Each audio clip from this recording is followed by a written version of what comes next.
Кетирейинде. Урматтуу эжекелер, баарыңыздарга кутман кеч. Дагы бир ирет кайрадан көрүшүп атканыбызга абдан кубанычтабыз.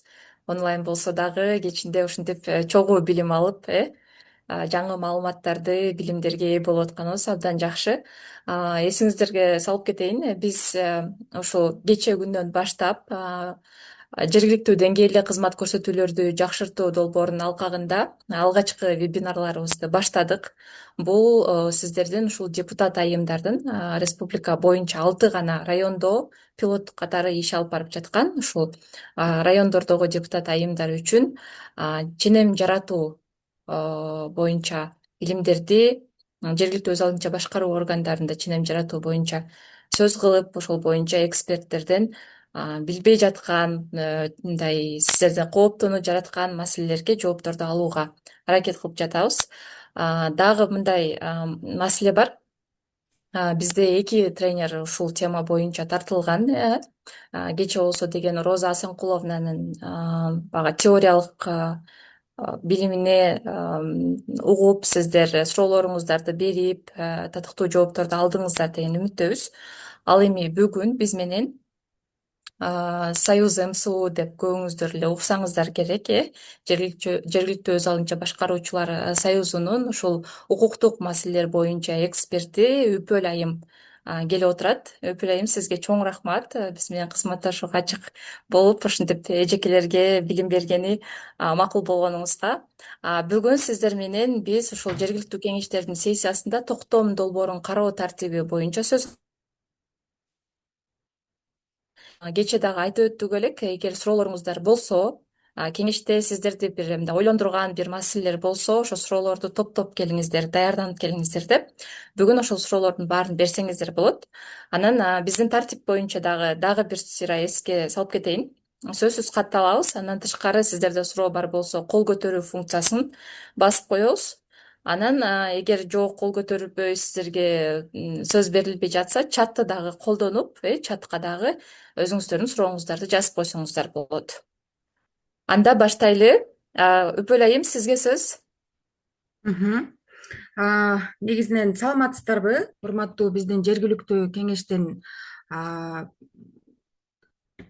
депутат айымдары. Жогоруда айткандай, мен Союз МСУда эксперт болуп иштейм, укуктук маселелер боюнча. Жалпысынан бул маселе абдан аябай көйгөйлүү жана актуалдуу болуп саналат. Анткени жергиликтүү кеңештердин чечимдери ошол ченемдик укуктук акт болуп кабыл алынат. Кечээ негизинен жергиликтүү кеңештердин чечимдери боюнча да токтолуп кеткенсиздер. Жергиликтүү кеңештин чечимдери 3 түрдө кабыл алынат. Жалпысынан бул ченемдик укуктук актысы бул токтом түрүндө. Ошондой эле укуктук актысы бул тескеме боюнча жана төраганын өзүнүн чечимдери бар, өзү кол койгон. Ал мисалы үчүн буйруктар же болбосо тескемелер болуп саналат. Негизинен бүгүн биз ушул жергиликтүү кеңештин сессияда токтом долбоорун кароо тартибине токтолуп кетмекчибиз. Жылып атабы? Жок, экран жылган жок. Жылган жок э? Жылды окшойт э? Ооба, эми жылды. Негизинен азыр мен жылдыра алышым керек окшойт. Баарыңыздар билгендей, жергиликтүү мамлекеттик администрация жана жергиликтүү өз алдынча башкаруу органдары жөнүндө мыйзамынын негизинде 2021 жыл 27 октябрындагы 123 мыйзам менен сиздер калк тарабынан шайланасыздар. Ошол эле учурда ыйгарым укуктарыңардын мөөнөттөрү 5 жыл. Ошол эле учурда сиздер кабыл ала турган чечимиңиздердин бардык депутаттардын жалпы санынан мисалы үчүн 51% голос менен кабыл алышыңыздар керек. Негизинен сиздердин иш формаңыздар, мисалы үчүн күндө келип иштебейсиздер, баарыбыз эле билебиз.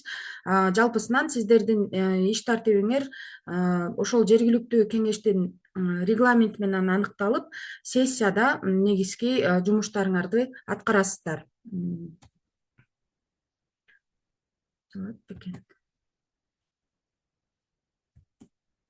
Негизи жергиликтүү кеңеште мисалы үчүн депутаттардан турат, калктын санына жараша. Ошол эле учурда сиздерде баардык жергиликтүү кеңештерде, айылдык кеңештерде, ошол эле учурда шаардык кеңештерде дагы туруктуу комиссиялар түзүлөт. Кээ бир учурларда кээ бир маселелер боюнча убактылуу комиссиялар түзүлөт. Ошондой эле кошуп кетчү маселе, мисалы үчүн ошол жергиликтүү кеңештин туруктуу комиссияларын курамын, түзүмүн, жалпы санын сиздер ошол жергиликтүү кеңештин тескемеси менен кабыл аласыздар. Негизи ошол эле учурда жалпысынан сиздер белгиленген тартипте бекитилген регламентке ылайык иш алып барасыздар. Бул жерде мисалы үчүн бул презентацияны карап кетсеңиздер, бул токтомдордун түрлөрү. Мисалы үчүн жергиликтүү бюджетти бекитүү. Жергиликтүү бюджетти бекитүүдө бул бюджеттик кодекс, Кыргыз Республикасынын бюджеттик кодекси, ошол эле учурда жанагы жогоруда айтып кеткен 123 мыйзам, бул жергиликтүү мамлекеттик администрация жана ЖӨП органдары жөнүндө мыйзамына ылайык, 34 беренесине ылайык жергиликтүү бюджетти сиздер бекитесиздер. Бул токтом түрүндө кабыл алыныш керек. Ошол эле маселе сыяктуу, мисалы үчүн бюджеттен тышкары фонддордун пайдаланышын көзөмөлдөө боюнча дагы токтомдорду кабыл аласыздар. Бир гана ушул маселелерден сырткары, мисалы үчүн ошол белгиленген, бекитилген бюджетти аткаруу боюнча дагы отчетторду кабыл алууда, мисалы үчүн аны айыл өкмөтү же болбосо мэрия кабыл алат, тапшырат, мисалы үчүн сессияда. Ошонун аткаруу боюнча отчетун дагы токтом түрүндө кабыл алыныш керек. Же болбосо муниципалдык менчикти пайдалануу тартиби.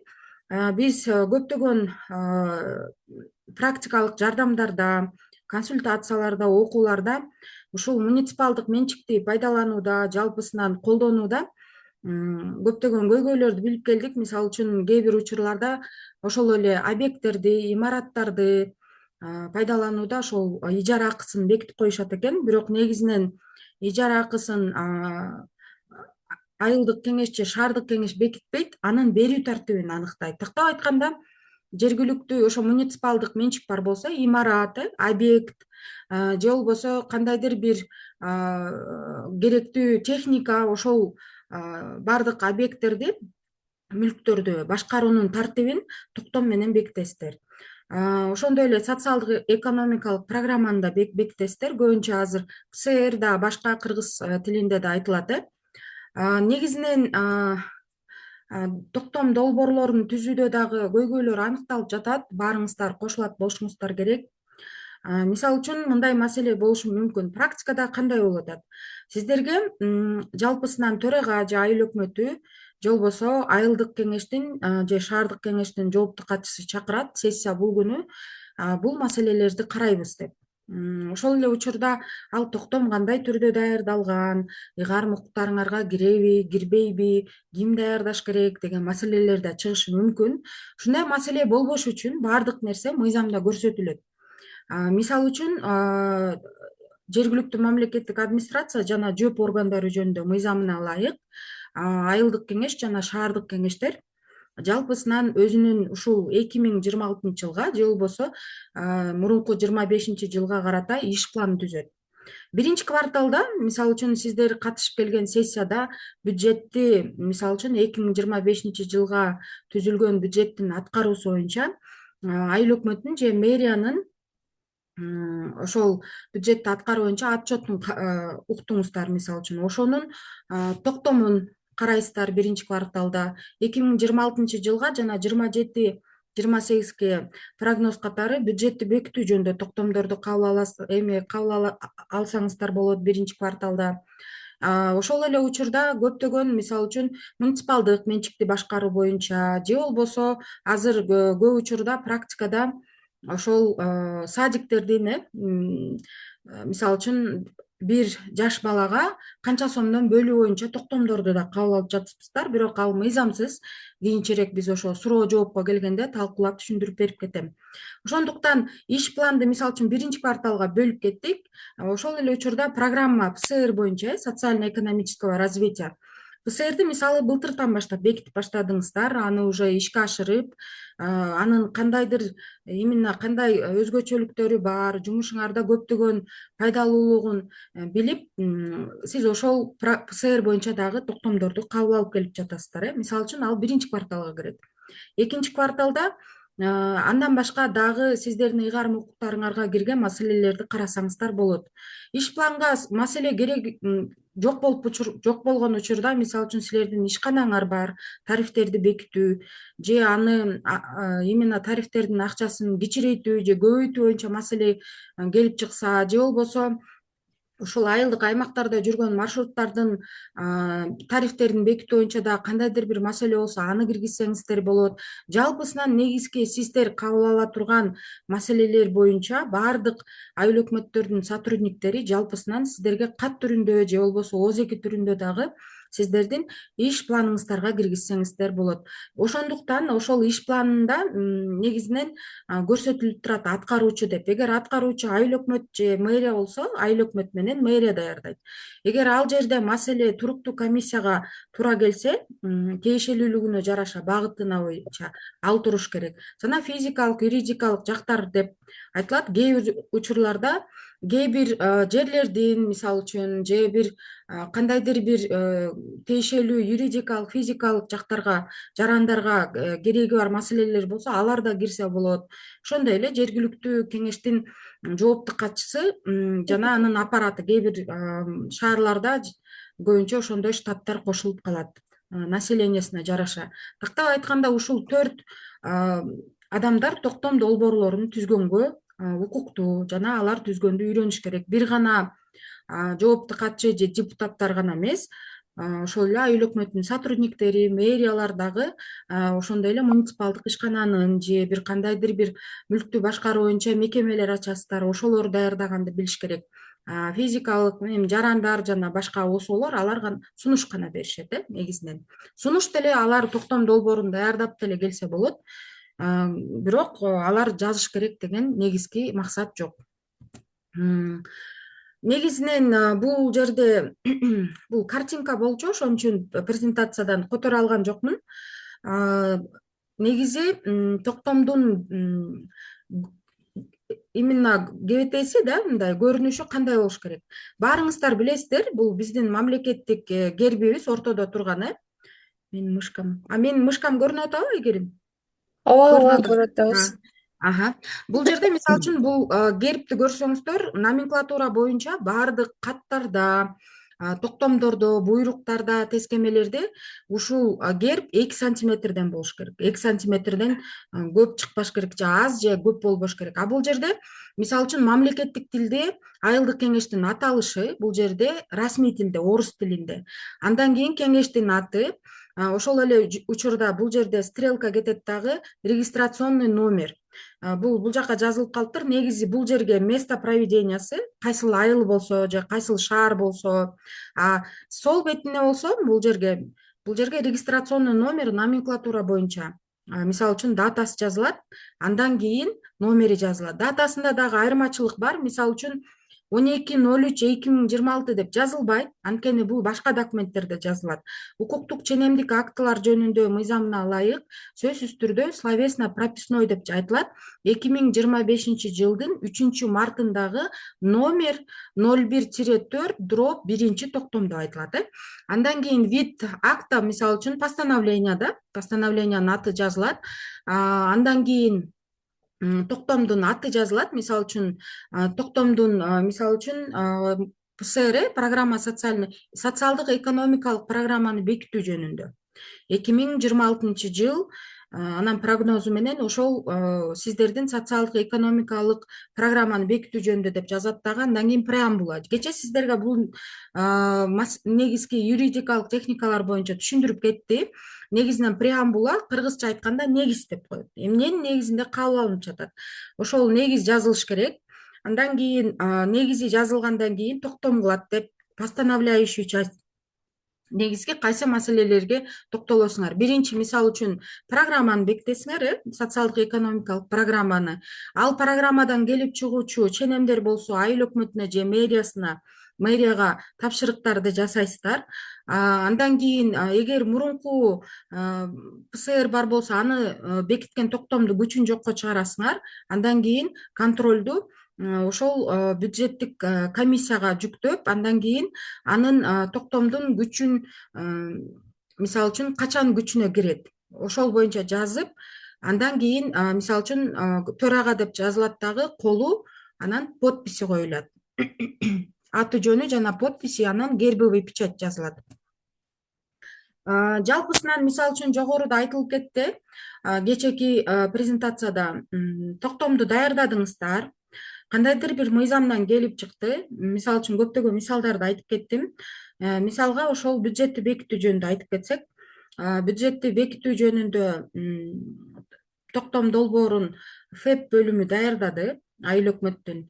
Ал жерде бардык керектүү маалыматтардын бардыгы бекитилген формадагы приложение менен жазылды. Андан кийин ал мыйзамдан келип чыгуучу маселе болуп жатат, аны аткарылыш керек. Сиздердин бул ыйгарым укуктарыңар болуп саналат.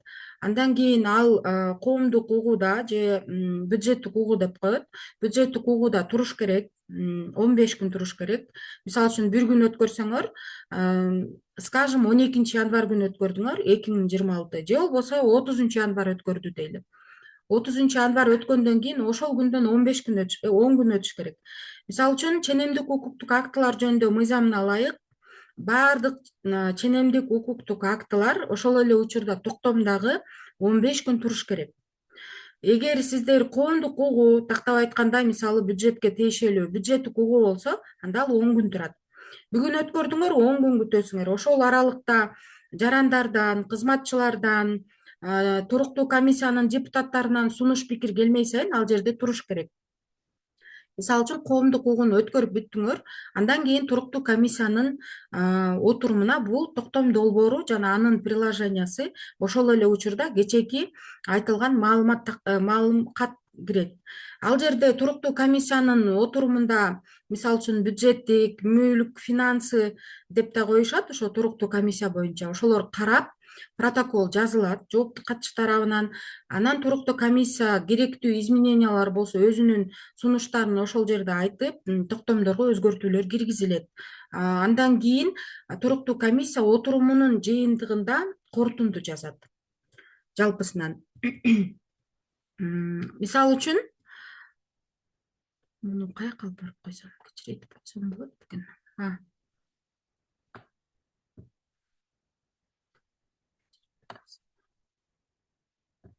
Мисалы үчүн, сиздер көрүп турган презентацияда айылдык кеңештин, мисалы үчүн, мүлк боюнча же болбосо бюджет, финансы, мүлк боюнча туруктуу комиссиясынын бюджетти бекитүү жөнүндө токтомго корутундусу. Мисалы үчүн, бул документтин аты. Негизинен бир белгиленген форма жок, корутунду боюнча произвольный формада жазылат. Бирок сиздерге ыңгайлуу болуш үчүн, маселени негизинен ыңгайлуу чечип, эртерээк чечиш үчүн биз ушул корутундуну жазып чыктым. Анан негизинен практикалык жардамдарда ушул корутундуну баарыбыз биздин айыл өкмөттөргө, айылдык кеңеш, шаардык кеңештерге калтырып келип атабыз. Көргөнүңүздөрдөй, мисалы үчүн, айылдык кеңешинин бюджет, мүлк, финансы туруктуу комиссиясынын долбоорун карап чыгып, төмөнкүлөрдү белгилейт. Мисалы үчүн, токтом долбоорунун концепциясы, мисалы үчүн, багыты дегени, анан ошол токтом долбоордун негизги цель, максаты. Мисалы үчүн, бул бюджеттен келип чыгуучу, бюджеттик кодекстен келип чыгуучу ченем. Ошол эле учурда сиздердин 123 мыйзамдагы ыйгарым укуктарыңыздарга ылайык келет. Эгер жыл сайын бюджетти бекитпесе, көптөгөн маселелер калып калат. Ошондой мааниде жазып чыгыш керек бул жерге. Анан концепцияга сайкештиги, мисалы үчүн, мыйзамга келген нормага сиздердин жазып чыган токтом долбоору туура келет. Анткени мыйзамда турат, долбоор дагы туура келип жатат. Бул экинчи пунктта ошол жөнүндө ылайык келет деп жазасыздар. Андан кийин токтом долбоорунда каралган коомдук мамилелер жөнүндө ченемдик базанын абалы, мисалы үчүн, бул конституция, мисалы үчүн сиздер билгендей целый отдельный раздел бөлүнгөн жергиликтүү өз алдынча башкаруу боюнча. Ал жерде сиздердин жергиликтүү кеңештердин бюджетти бекитүү жөнүндө нормасы да камтылган. Ошондой эле конституция жазылат, бюджеттик кодекс жазылат, ошондой эле 123 мыйзам жазылат. Эгер ал жерге тиешелүү мүлк боюнча бир кандайдыр бир маселелер кирсе, мүлк боюнча мыйзам жазылат, жана башка керектүү мыйзамдар жазылыш керек. Токтом долбоорун ишкердик жөнгө салуу багытталган регулятивдик таасир жөнүндө кечээ АВР жөнүндө айтылып кетти. Эми мисалы үчүн сиздердин бюджет ошол ишкерлерге багытталбайт да, ал көбүнчө сиздерге тиешеси жок, ошондуктан талап кылынбайт деп жазылат. Эгер мисалы үчүн талап кылынса, Бишкек шаары менен Ош жазат бул жерге. Ошондой эле 20-беренесинде экспертизалардын натыйжалары боюнча сунуштар, эми экспертиза жүргүзүлө турган болсо, мисалы үчүн ошол жөнүндө да маалыматтарды жазасыздар. Же болбосо мисалы үчүн макулдашып калсаңыздар, аны да жазсаңыздар болот.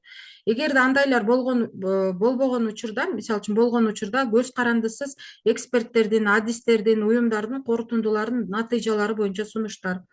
Мисалы үчүн бюджетти бекитүүдө кандайдыр бир мамлекеттик орган менен же райондук бөлүмдөр менен макулдаша турган болсоңор, алардын да сунуш пикирлерин жазсаңыздар болот.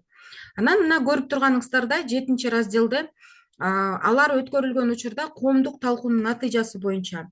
Коомдук талкууга да токтолуп кетебиз. Негизи коомдук талкуу боюнча мисалы үчүн 2026-жылдын 30-январында 30-январынан 10-февралга чейин коомдук талкууда турду. Коомдук талкуунун жыйынтыгында мисалы үчүн мындай жарандан мындай сунуш келип түштү, же айыл өкмөтүнүн сотрудниктеринен бул кызматкерден мындай сунуш келип түштү, же депутаттан кандайдыр бир сунуш келип түштү деп жазылыш керек бул жерге.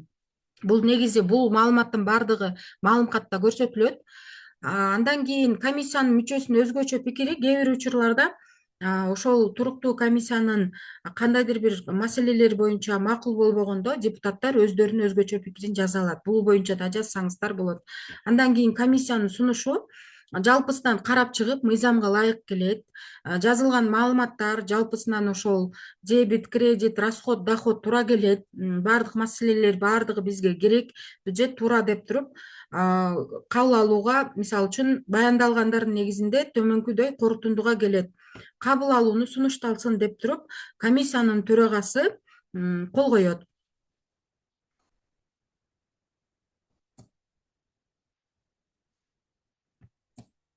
Жылбай атат.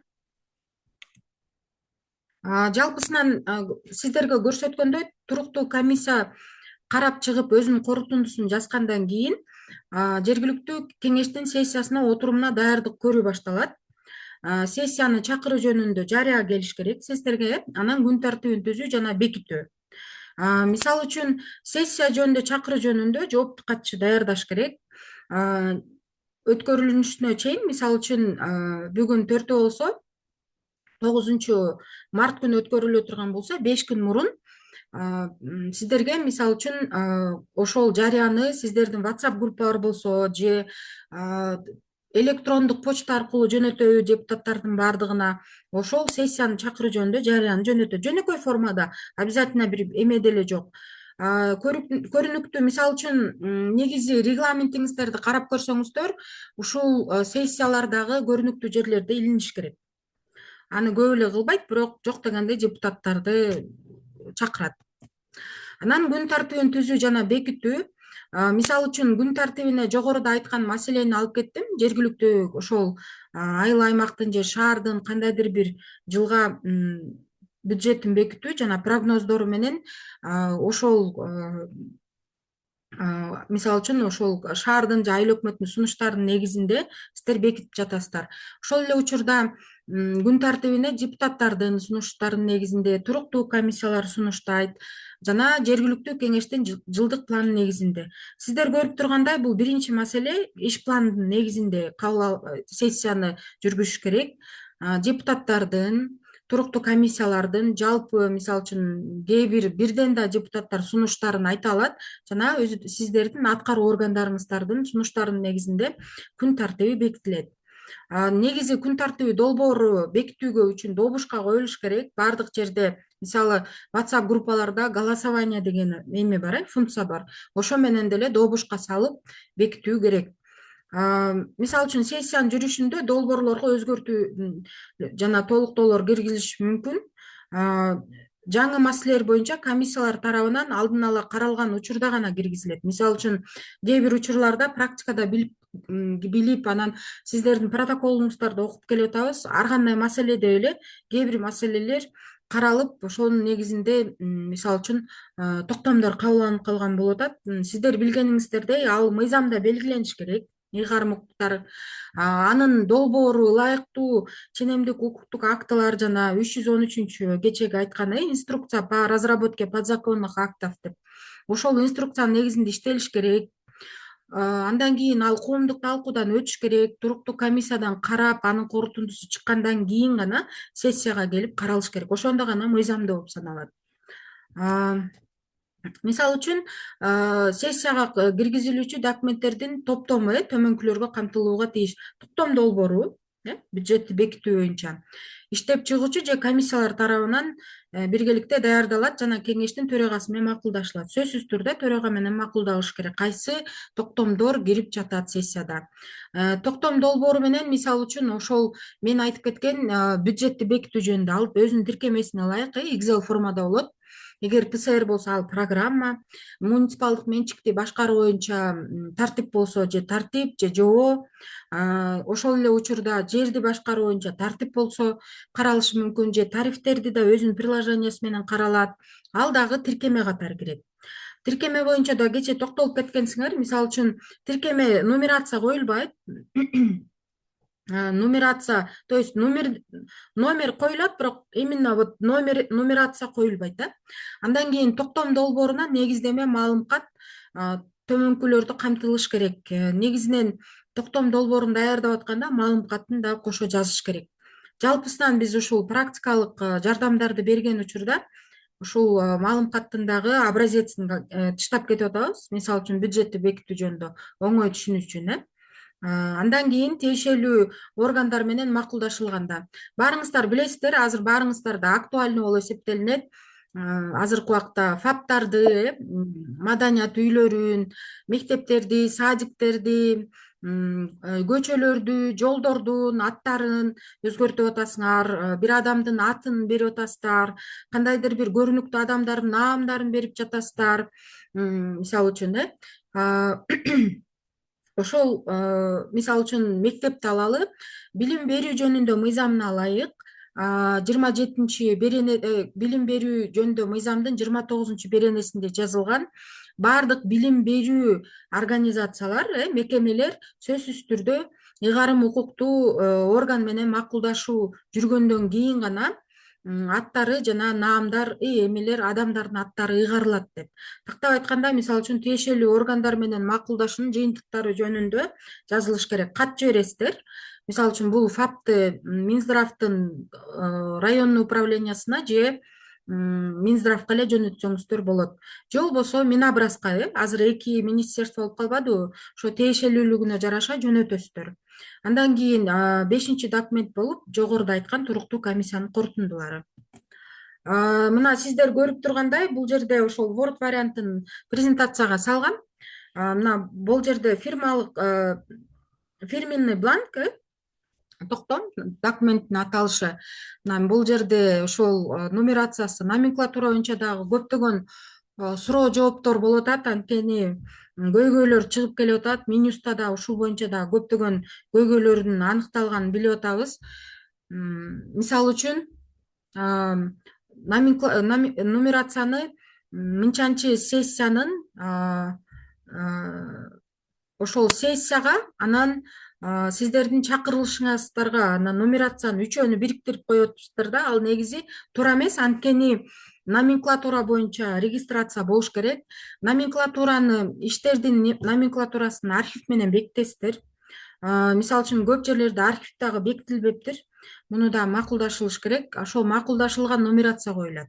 Биринчиси, мисалы үчүн көп жерлерде ошо токтомдордун чечимдери, протоколдору бир нумерация берип атат. 01-3 же дроп там нумерация кетет, катар номери, же болбосо 01-4 дроп да бир нерсе деп ошол нумерация коюлуш керек. Жалпысынан биз ушул консультация берип, жардам бергенде түшүндүрүп келип атабыз. Эгер сиздер сессияда ушундай номерди көрүп калсаңыздар, сиздер дагы өзүңүздөрдүн жоопту катышыңыздарга жеткирип коюуну сунуштайт элем. Анткени бул дагы аябай негизги көйгөйлөрдүн бири. Анткени ушул сессиянын чакырылыштын боюнча регистрация болот деген эч жерде жазылган эмес, сиздердин регламентте да жазылган эмес. Номенклатура боюнча регистрация болуш керек. Андан кийин 2 отступ деген жанагындай эмени энтерди басып 2 жолу бассаңыздар, ошол жерде эме калат. Мисалы үчүн бир место калат да. Андан кийин токтомдун аталышы жазылат. Кечээ сиздерге айтты, токтомдун жазылышы негизи кавычкага алынбайт, жана жирный болуп ортодо турат. Мисалы үчүн бир гана органдын аты, адамдын аты, кандайдыр бир мекеменин аты гана чоң жазылат, а калган сөздөр кичинекей болуп жазылат. Ошол сүйлөмдүн башы гана чоң болуп жазылат. Кээ бир жерлерде токтом, жөнүндө, мыйзамды да ар кандай кылып грамматикалык, техникалыктарды ошибкалар болуп калат экен. Андан кийин ошол токтомдун аталышынан кийин 2 отступ коюлуп, преамбула деп коет. Мисалы үчүн мына көрүп турасыздар, Ак Терек айыл аймагынын муниципалдык менчигине төмөнкү мүлктү кабыл алууга макулдук берилсин.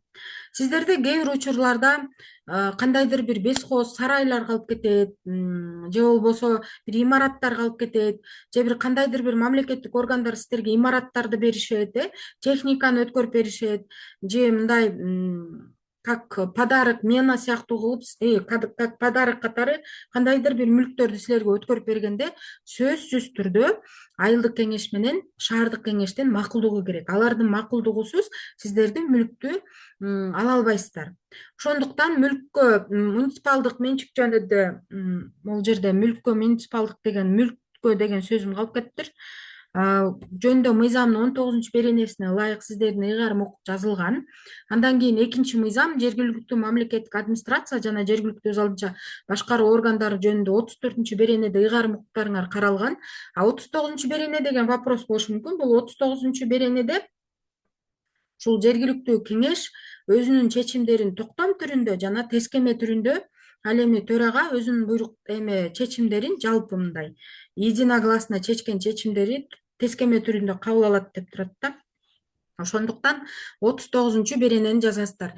Эгер сиздер мисалы үчүн Кабминдин жалпысынан токтомдорун карап көрсөңүздөр, конституциялык министрлер кабинетинин конституциялык мыйзамына ылайык 13-17 беренелерине ылайык токтом кылат деп турат да. Мисалы 13 бул анын полномочиясы, а 17 болсо анын ошол токтом кабыл ала турган нормасы болуп эсептелинет. Ошол сыяктуу эле сиздер мыйзамыңарда 34 булар силердин ыйгарым укугуңар жөнүндө маселе, ал эми 39 ушул токтом жөнүндө жетекчиликке алып жазылат. Андан кийин туруктуу комиссиянын корутундусу жазылып атат, анан токтом кылат деп атат. Бул негизги 1-ден 5-пунктка чейин булар пункт болуп саналат. Цифра, точка. Булар абзац түрүндө жазылыш керек болчу, бирок мен могу презентациядан жаза алган жокмун. Негизи абзац менен жазылыш керек. Мына кабыл алууга макулдук берилсин, токтомунда көрсөтүлгөн муниципалдык менчигине кабыл алынсын.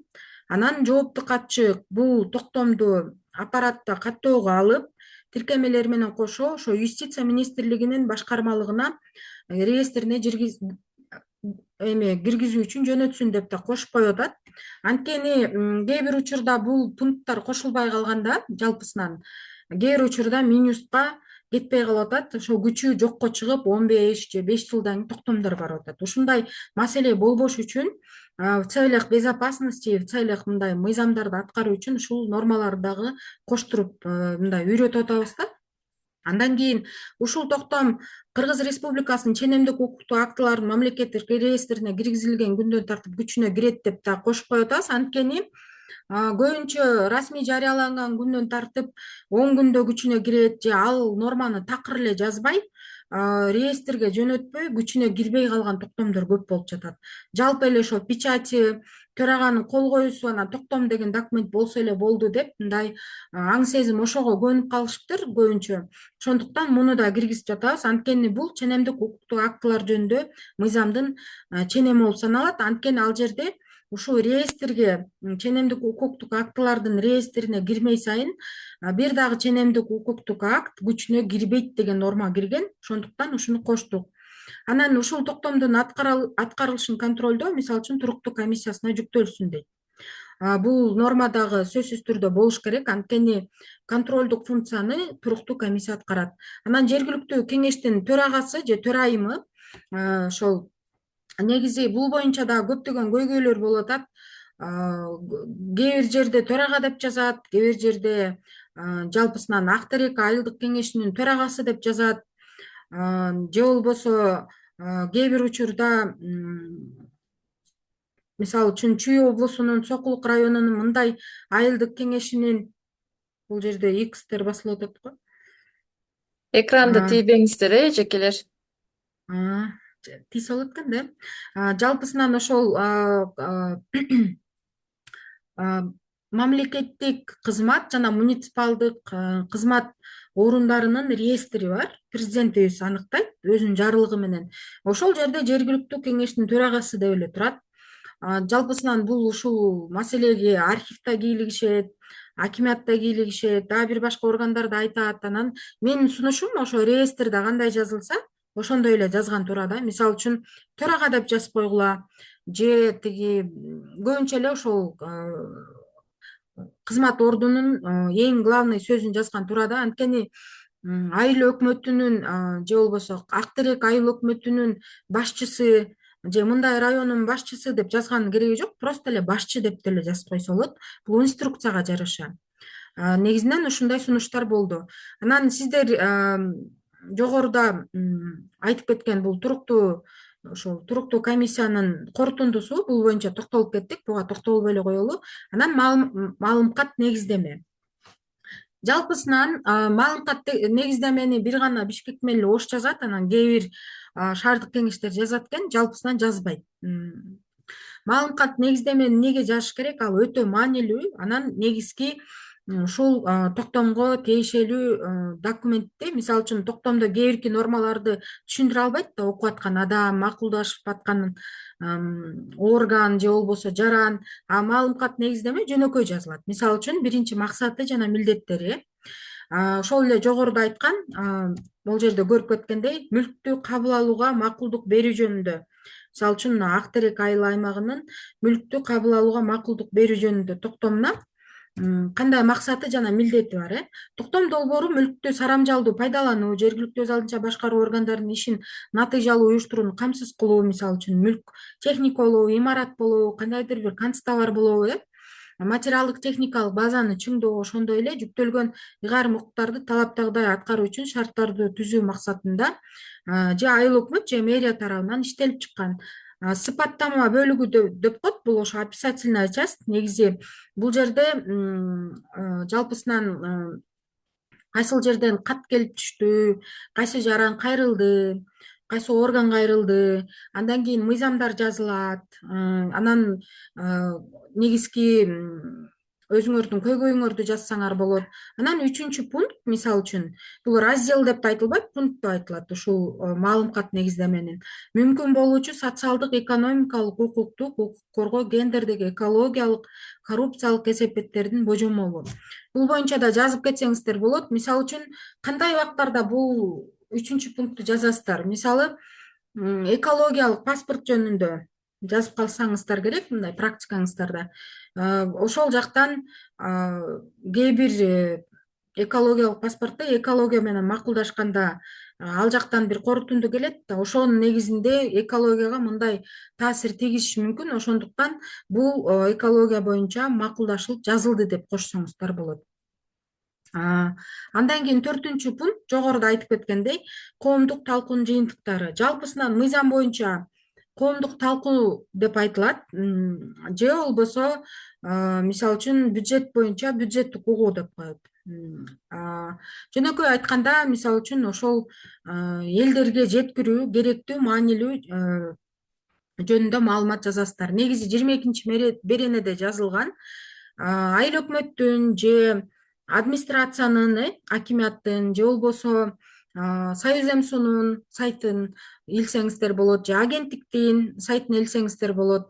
Бул боюнча да токтолуп кетем анан сиздерге. Бул жерде датасын сөзсүз жазасыңар. 2026 жылдын 4 мартынан 19 мартына чейин 15 күн. Эгер жалпы элдин чогулушун сход кылсаңыздар же бир семинар өткөрсөңүздөр, анда 10 күндө жазасыздар. Андан кийин мыйзамдарга сайкештигин талдоо жөнүндө баардык мыйзамдарга каршы келбейт деп жазасыздар. Анткени бул сиздердин ыйгарым укугуңар болуп саналат. Ошондуктан ал баардыгына шайкеш келет. Анан каржылоонун зарылдыгы боюнча, мисалы үчүн сиздерде муну кабыл алганда эч кандай акча каражаты кетпейт, мүлктү кабыл алууда. Эгер мүлктү кабыл алсаңар, техниканы айталы, бир кандайдыр бир машина болсо, аны ошол унаадан регистрация кылуу үчүн кандайдыр бир акча каражаты талап кылынат. Ошону жазып кетсеңиздер болот. Эгер талап кылынбаса, талап кылынбайт деп жазат. То есть каржылоонун зарылдыгы жана булактары жөнүндө маалыматты сөзсүз түрдө жазыш керек. Кээ бир учурда ал маалымат жазылбай эле токтомдор кабыл алынып, андан кийин анын аткарылышы ошол божомол бойдон же аткарылбай эле калып жатат. Анан регулятивдик таасирди талдоо жөнүндө, мисалы үчүн ошо ишкерлерге тиешеси жок болсо жазбайсыздар. Кээ бир учурда, мисалы үчүн алкоголдук ичимдик, тамеки тартуу жөнүндө сиздердин ыйгарым укуктарыңыздар бар. Бул да бир спорный момент болуп атат. Анткени бир жерде башка жазылат, ал эми сиздердин 123 мыйзамда башка жазылып атат. Мисалы үчүн алкоголдук ичимдикти кечки саат 8-тен эртең мененки саат 8-ге чейин сатылбасын, бул даректен бул дарекке чейин, мисалы үчүн мектептердин, садиктердин, маданият үйлөрүнүн жанында сатылбасын деген чечим кабыл алсаңыздар, сөзсүз түрдө бул жерди керек болуп калат да, жазыш керек болуп калат. Анткени ал ошол жердеги сатуучулардын ыйгарым укуктарындагы камтылып калат, аныктап калат. Жалпысынан маалымат негиздеме ушул 7 гана пункттан турат. Мындай карап келгенде, көбүнчөсү ошол 2-3 пункт гана жазылат. Калган пункттар керектүү убакытта гана кошулуп жазылышы мүмкүн. Негизинен бул жерде ошол керектүү негизги маселе жазылган. Жергиликтүү кеңештин регламентинин талаптарын же ченемдик укуктук актылар жөнүндө мыйзамдарын бузуу менен даярдалган токтомдор мыйзам бузуулар жоюу жөнүндө комиссияга кайтарылууга тийиштей. Мисалы үчүн, мындай маселе болушу мүмкүн. Жалпысынан кабыл алынган токтомдордун жоопкерчилиги барбы деп. Жоопкерчилиги бар. Укук бузуулар жөнүндө мыйзамында конкреттүү берене менен каралган. Мыйзамсыз же бир кандайдыр бир жарандардын укугун тепселеп же туура эмес кабыл алынган токтомдорго штраф салынат негизинен. Эми бул эң экинчи жоопкерчилик болушу мүмкүн.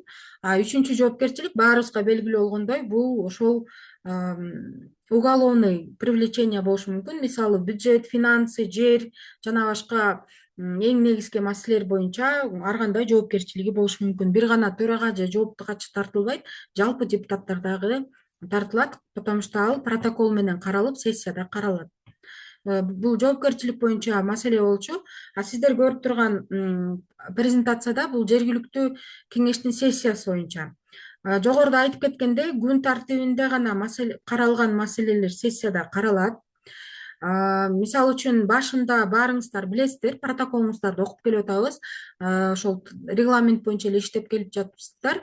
Ошол күн тартиби сессиянын иши башталган башында эле бекитип, добушка коюп, добуштан жазасыздар. Ошол эле учурда сессияда ушул жергиликтүү кеңештин ыйгарым укугуна кирген гана маселелерди каралыш керек. Мисалы үчүн, бир имараттын аренда акчасын же жерди сиз бербейсиздер, же болбосо мисалы үчүн материалдык жардамдарды токтом менен чыкпайт, ал сиздердин маселеңизге кирбейт. Ошол социалдык жактан программаны бекитесиздер, коргоо программасын. Ошол коргоо программанын негизинде иш план түзүлөт. Ал иш пландын акча каражаты жергиликтүү бюджетте каралат, ПСРде каралат. Ошонун негизинде айыл өкмөтү өзүнүн токтому менен карайт. Негизи эле бир дагы мыйзамда материалдык жардам деген норма жок. Программа социальная защита программада, мисалы үчүн, мындай карап көрсөңүздөр болот. Баарын эле айтып келип атам. Жалпысынан 10 000 калк жашаса, анын ичинен мынча адам ловз, мисалы үчүн мүмкүнчүлүгү чектелген жаран, анын ичинен социалдык паспорту бар мынча адам кыйналып жашайт, анын ичинен жанагы согушка, экинчи дүйнөлүк согушка катышкандарды бул, афгандар бул, ошол эле учурда мектептерде окуган окуучулар бул, садикке баргандар бул, ушуларга кандай сиздерден социалдык жактан коргоо болушу мүмкүн, ошону жазып чыгыш керек. Мисалы үчүн ошол эле лоозларга кандай жеңилдиктерди бере аласыздар, ошол эле коммуналдык чарба жактан услугасы, мисалы үчүн свет, отопление, может мусорго кандайдыр бир субсидия берип жеңилдиктерди бересиздерби, же болбосо сиздерде билим берүү жөнүндө мыйзамга ылайык кыйналып жашаган, ата энеси жок же үйүндө ошо мүмкүнчүлүгү чектелген балдар бар болсо, ошолордун мектепке барган акча каражаттарын төлөп, мисалы үчүн софинансирование кылсаңыздар болот, ошону кошуп кетсеңиздер болот программага. Же болбосо кандайдыр бир ооруган, өтө кыйналган адамдарды жалпысынан жылына бир жолу же 2 жылда бир санаторийлерге жөнөтөсүңөрбү, ошол эле вов, согуштарга барган афгандарга больницага көрүнгөндө кандайдыр бир жылдык эмесин сиздер төлөп бересиздерби, ушундай сыяктуу болуш керек да. Жалпысынан жогоруда айткандай эле жергиликтүү кеңештердин ыйгарым укугуна так кирген маселелерди гана каралыш керек. Күн тартибиндеги маселе боюнча сөз сүйлөө. Жалпысынан сессия башталды. Сиздер менен 5 күн мурун сиздерге күн тартибин жөнөтүп, WhatsApp аркылуу же бир почта аркылуу голосовать эттиңерби, же ооз-эки сүйлөштүңөрбү, макулдаштыңар. Күн тартибинде ар бир маселенин боюнча төмөнкүлөр сүйлөйт. Биринчи, маселенин демилгечиси, эгер айыл өкмөт болсо, айыл өкмөт же айыл өкмөт өзүнүн сотруднигин чакырышы мүмкүн керек учурда, анткени маселени ошо жасаган адам гана жакшыраак түшүнөт. Же туруктуу убактылуу комиссиянын төрагасы, эгер демилгечилер ал болсо, же ошол маселени карап атып кандайдыр бир маселе болсо, алар да кошумча айтышы мүмкүн. Баяндамачы, мисалы үчүн, кандайдыр бир жеке жактарды чакырышыңар мүмкүн, мамлекеттик органдар келиши мүмкүн, же бир жарандар келиши мүмкүн. Ошондой эле уюмдардын жетекчиси, ишканага келип калышы мүмкүн маселеси боюнча. Эгер баяндамачы жок болгон учурда анын маселеси эмки сессияга каралат, ал баяндамачы жок, сиздер сессияда карай албайсыздар. Мисалы үчүн, бул сиздердин слайдта маселени кароодо депутаттардын укуктары, жергиликтүү кеңештердин депутат айымдары, жалпысынан депутаттар баяндамачыга суроолорду берүүгө укуктуу, сын пикирлерди, сунуштарды киргизүүгө, айтууга, сунуштарды ооз-эки же жазуу түрүндө айтууга жана токтом долбооруна талкуулоого катышуу. То есть ошол жерде талкуулоо болуп атканда сөзсүз айтылат. Негизи мисалы үчүн жергиликтүү бюджетти кабыл алууда жана биз мисал катары ошону келип жатпадык беле, же мүлктү кабыл алуу жөнүндө. Сиздерде жалпысынан бир маселени токтомдуу кабыл алууда 3 гана чечим кабыл аласыздар. Токтомду кабыл аласыздар, жана себептин көрсөтүү менен токтом долбоорун четке кагасыздар, кабыл албайсыздар. Жана өзүңүздөрдүн сунуш пикир жана эскертүүлөр боюнча долбоорду кайра иштеп чыгууга жөнөтөсүздөр, доработкага. Негизинен бул ушул сиздердин добуш берүү процессиңиздер ошол сиздердин жергиликтүү кеңештин регламентте аныкталат. Тайный болобу же ачык болобу, кол көтөрөсүздөрбү? Жалпысынан мындай маселе болуп калышы мүмкүн. Мисалы үчүн 21 депутат болсо, анын жарымынан көбү 11 болуп эсептелинет, же 12 болуп калабы? 12 болот окшойт. Жок, 11 болот экен, тура эле. 11 адам катышса, сессияда 11 адам тең кол көтөрүш керек да. 10 адам кол көтөрсө, бир адам калып кетсе, анда токтом кабыл алынбаган болуп эсептелинет. Мисалы үчүн, кээ бир жерлерде 11 адам катышып, бешөө, алтоо кол көтөрсө токтом кабыл алды деп түшүнүп калат экен. Эгер мисалы үчүн жанагы жергиликтүү мамлекеттик администрация жана жергиликтүү өз алдынча башкаруу органдары жөнүндө мыйзамын жакшылап карап көрсөңүздөр, ал жерде жазылган баардык чечимдер 51% менен кабыл алынат деп. Негизинен баардык токтомдор мыйзамга ылайык, кечээ дагы Роза Санкуловна айтып кетти. Токтомдор мамлекеттик тилде жана расмий тилде кабыл алынат, эки тилде. Эгер сиздер жок, биздин баардык токтомдор расмий тилде кабыл алат десеңер, өзүнчө токтом кабыл алып, андан кийин баардык токтомдорду мамлекеттик тилде гана кабыл алышыңыздар керек болуп калат. Андан кийинки процесс бул токтомго кол коюу жана каттоо. Жергиликтүү кеңеш, мисалы үчүн, токтомду тариздөөдө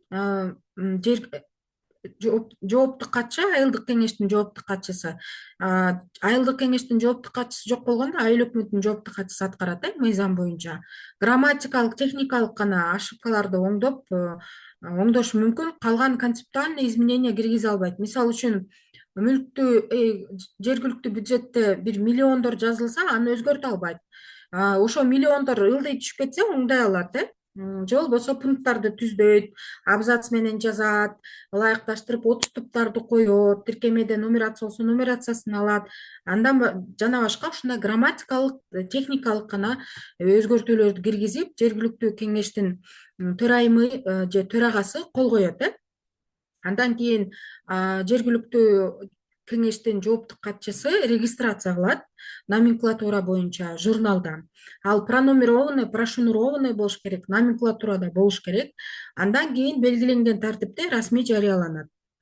Ошол эле учурда сиздер көрүп тургандай, документти бурмалоо үчүн жоопкерчилик алып калышы мүмкүн. Эгер кээ бир учурларда документтер бурмаланып, өзгөртүп, туура эмес жазылып калып, сессияда токтом бөлөк, регистрация өтүп, расмий жарыяланган токтом бөлөк болсо, ал адам жоопкерчиликке тартат. Бул бурмалоо боюнча уголовный кодексте жазылган. Каттоо тартиби сиздер көрүп тургандай, негизинен анын актынын түрү токтом, мисалы үчүн, аталышы, мисалы үчүн токтомду бюджетти бекитүү жөнүндө, кыска эле айтып атам, же мүлктү кабыл алуу жөнүндө. Кабыл алынган жери сөзсүз түрдө жазылат жана датасы жазылат. Анан каттоо номерин, датасы жөнүндө түшүндүрүп кеттим башында. Анан расмий жарыялоодо төмөнкү жолдор менен жүзөгө ашырылат. Негизи сиздер өзүңүздөр токтом менен аныктап койгонсуздар. Азыр. Мисалы үчүн, акиматтын сайтында же мамлекеттик кызмат, жергиликтүү өз алдынча башкаруу органдары жөнүндө агенттигине жөнөтөсүздөр көбүнчө, ошол жерлерде расмий жарыяланыш керек. Бул ошол жөнүндөгү маалымат, кечээ да бул жөнүндө айтылды. Мисалы көрүп турганыңыздардай, маалымат такталары, стендтер, тийиштүү басылмалар, сиздерде сайт болсо ошол веб-сайтта, мамлекеттик администрацияда, полпредствода, президенттин облуста ыйгарым укугу, мисалы үчүн бул ченемдердин баардыгы 117 токтом аныктайт. Андан кийин расмий жарыялангандан кийин көбүнчө ушул маселе дагы биз декабрда жалпысынан ошол семинар өтүп жүргөндө ушул нерсе көп болду да, жалпысынан реестрге киргизгенде бүгүн кабыл алсак эртең алып келгиле депчи. Мисалы үчүн ошол Баткен облусунда маселе көтөрүлүп, аябай көптөгөн нааразычылыктарын билдирди. Негизи ченемдик укуктук актылар жөнүндө мыйзамына ылайык сөзсүз түрдө расмий жарыяланган күндөн тартып 7 күн аралыгында мамлекеттик реестрге жөнөтүш үчүн Минюстка жөнөтүлүш керек. 7 күн. Прям 7-күн эмес, эми эртерээк деле жөнөтсө болот. Анткени ал күчүнө кириш керек. Сиздер ал күчүнө кирмей сайын аны аткара албайсыздар, башка маселеңиздер жылбай калат. Эми жалпысынан мындай да маселе болуп жатты. Бизден азыр диск сурап атышат, же флешка сурап атышат. Диск азыр сатылбай калды. Анан көп ноутбук, компьютерлерде дисковод да жок. Флешка да кымбат. Каждый раз токтомду алган сайын флешка менен бекитип бере албайсыздар, аны калтырып келесиздер. Флешка менен вирустар жүрөт. Ал в целях безопасности тоже вопрос болушу мүмкүн. Ошон үчүн ушундай маселе болбош үчүн жалпысынан Минюст өзүнүн ушул ченемдик укуктук актылар СБД деп коет. Ошол сайтына реестрге киргизиш үчүн өзүнүн приказын аныктаган. Ал приказ чен эмеге токтом министрлер кабинетинин токтомундай күчү бар. Ошол жерде мисалы үчүн мына көрүп атасыздар да НПА эме собачка minjust.gov.kg деген электрондук почтага кабыл алынган токтомдордун электрондук адрес эмесин вариантын Word варианты барго. Ошол Word вариантты жанагы сиздердин жазган токтомуңарды сканерлеп салып койсоңуздар болот. Эме менен письмо менен жөн эле салып койбостон там мисалы үчүн Аксы айылдык кеңешинин мынчанчы токтому саламатсыздарбы, биз кабыл алган токтомдорду реестрге жөнөтүш үчүн жанагы телеком почта бар да, баарыбыз колдоно турган, акча төлөйт, айлык өкмөт жөнөтөт өзүнүн почта аркылуу. Ошол аркылуу кетти, мына электрондук версиясын жөнөтүп атабыз деп туруп жөнөтүп саласыздар. Эгер жок, биз минтип жөнөтө албайбыз десеңиздер, сет аркылуу деле жөнөтсөңүздөр болот. Анткени ошол бөлүмдүн жетекчиси дагы сотрудниктери да айтып кетти декабрда. Сет аркылуу, сетти билесиздер да, бул сет деген система электронно документ оборот да, ошол жерде баардык мамлекеттик органдар, жооп органдар, айыл өкмөттөр жалпысынан кат алмашышат. Жарандар да ошол жака арыздарын кайрылса болот. Айыл өкмөттүн сет аркылуу сиздерде сет бар болсо инфодокс деп да коесуздар, дагы ар кандай аттары бар өзүнүн. Мен мисалы сет деп айтам. Ошол жерден катты жөнөтүп, өзүнүн формасы бар, Минюст берген. Ошол жерден деле салып койсоңуздар болот. Бирок ошону менен эле болду жөнөтпөйбүз дебейсиздер, сөзсүз түрдө почта аркылуу көчүрмөсүн күбөлөндүрүлгөн анын тиркемеси бар болсо тиркемесинде күбөлөндүрөсүздөр, почта менен кат аркылуу жөнөтөсүздөр. Анткени ал сиздер жиберген Word вариант менен сиздер жөнөткөн кол коюлган токтом экөөнү салыштырат. Мисалы үчүн кол коюлганыңар боюнча электрондук вариантты жүктөйт. Анткени силерде ар кандай ошибка болуп калышы мүмкүн. Күбөлөндүрүү жөнүндө дагы толук маалымат кошуп айтып кетсем, күбөлөндүргөндө бир гана көчүрмө турат кол деп эле печать коюп койбойт. Көчүрмө тура Абылкасымова Асель Айдаралиевна, айылдык кеңешинин жоопту катчысы, дата, подпись, анан печать. Ушул күбөлөндүрүлгөн көчүрмө туптура болуп эсептелинет. Ошондо качан күбөлөндүрүлдү, заверение деп коет. Ким аркылуу заверение болду, эмне болду, ошонун баардыгы жазылат. Анан бул жерде дагы программалык камсыздоодо PDF кабыл албайт экен. PDF-ти жөнөтүлбөйт экен, сөзсүз түрдө Word жөнөтүш керек экен. Бул боюнча дагы айтылып кеткен. Андан кийин кабыл алынган, мисалы үчүн кээ бир учурларда жана жогоруда айтып кетпедимби, алкоголдук ичимдиктерди сатуу, тамекини мисалы үчүн сатуу жөнүндө кандайдыр бир чектөө койсоңуздар, сөзсүз түрдө ошол жарандарга маалыматтык түшүндүрүү иштерин жүргүзүшүңүздөр керек. Мисалы үчүн жарандык жана юридикалык жактарга жаңы милдеттерди жүктөгөндө, жоопкерчилик белгиленген же күч өткөн учурда, мисалы үчүн баарыңыздар билесиздер, азыр РН деп жана укук бузуулар жөнүндө сиздерде Патрава деп бирөөнүн огородуна кирип кеткенде, анын жанагы огороддо өсүп аткан баардык нерсесин жеп же чөбүн майдалап же дагы бир нерсе кылып калганда, бир кандайдыр бир талаада өсүп жаткан эмелерди бузганда, ушул боюнча комиссия карап штраф салып атпайбы? Ошондой штраф боюнча негизи ар бир айылдык аймакта, шаарда ошол укук бузуулар боюнча комиссия иштеш керек. Ал комиссиянын кандай иш тартипти жүргүзөт, эмне кылат, анын жоосун айылдык кеңеш менен шаардык кеңеш токтом менен бекитет. Ал эми ал комиссиянын курамын, түзүмүн айыл өкмөт же мэрия өзүнүн буйругу менен аныктайт.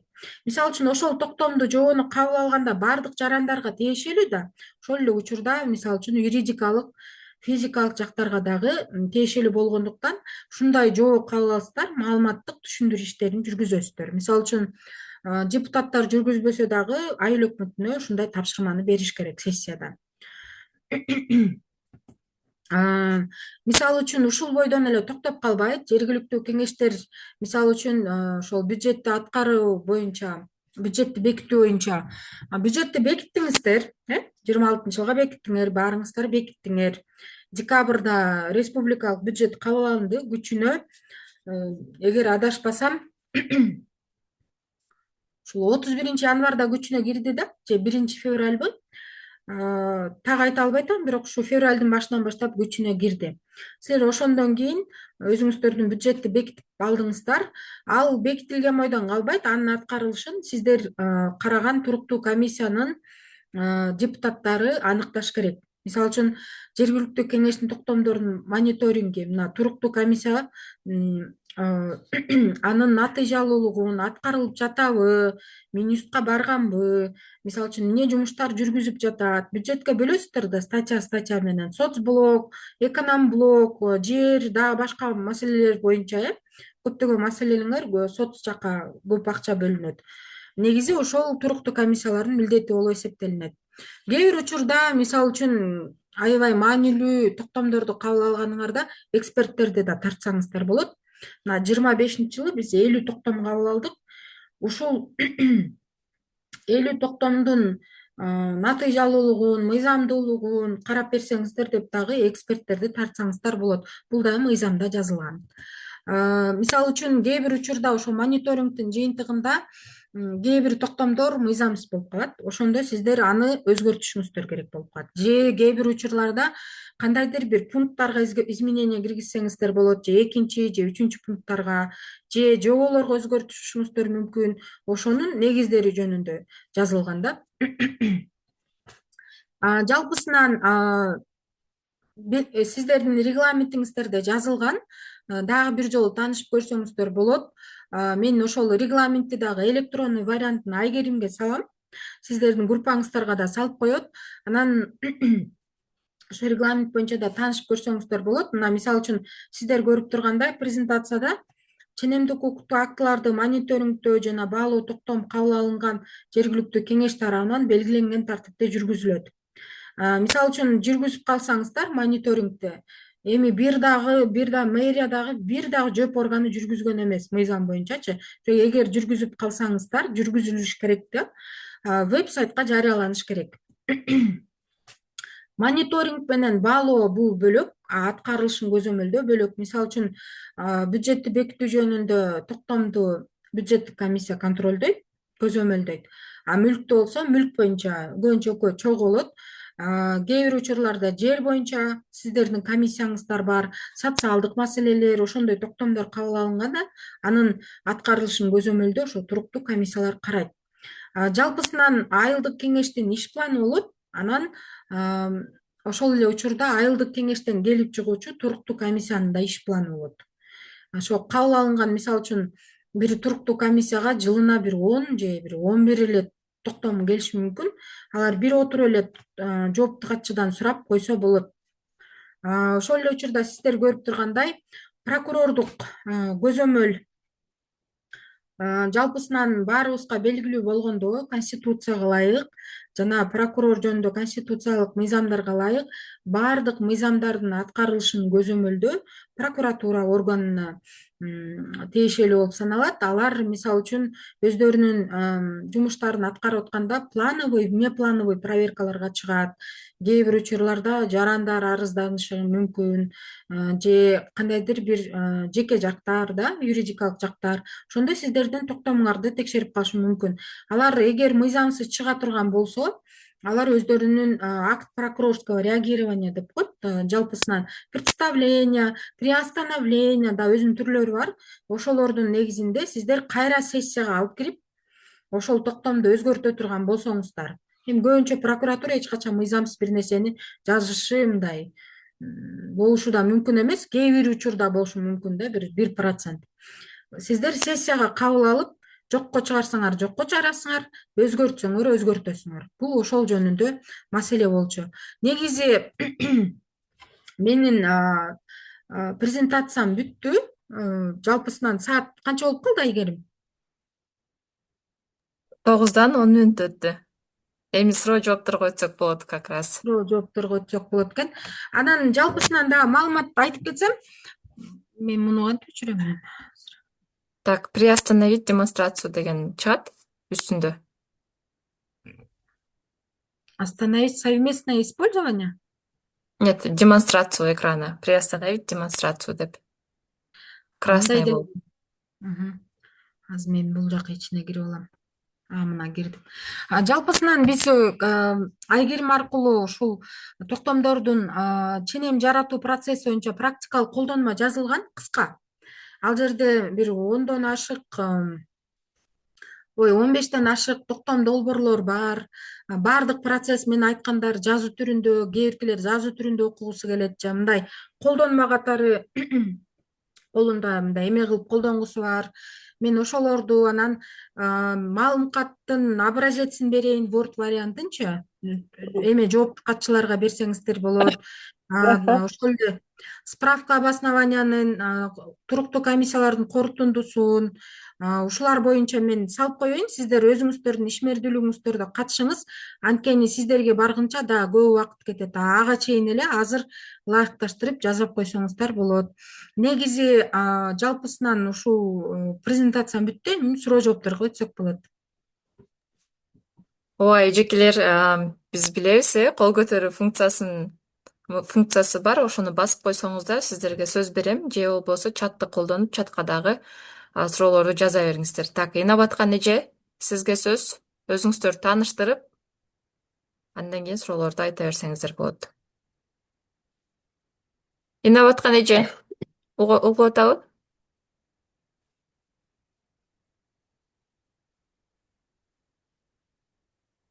Так. Так, башкаларда суроо болсо бере берсеңиздер болот. Так, Гүлназ эжеке, сизге сөз.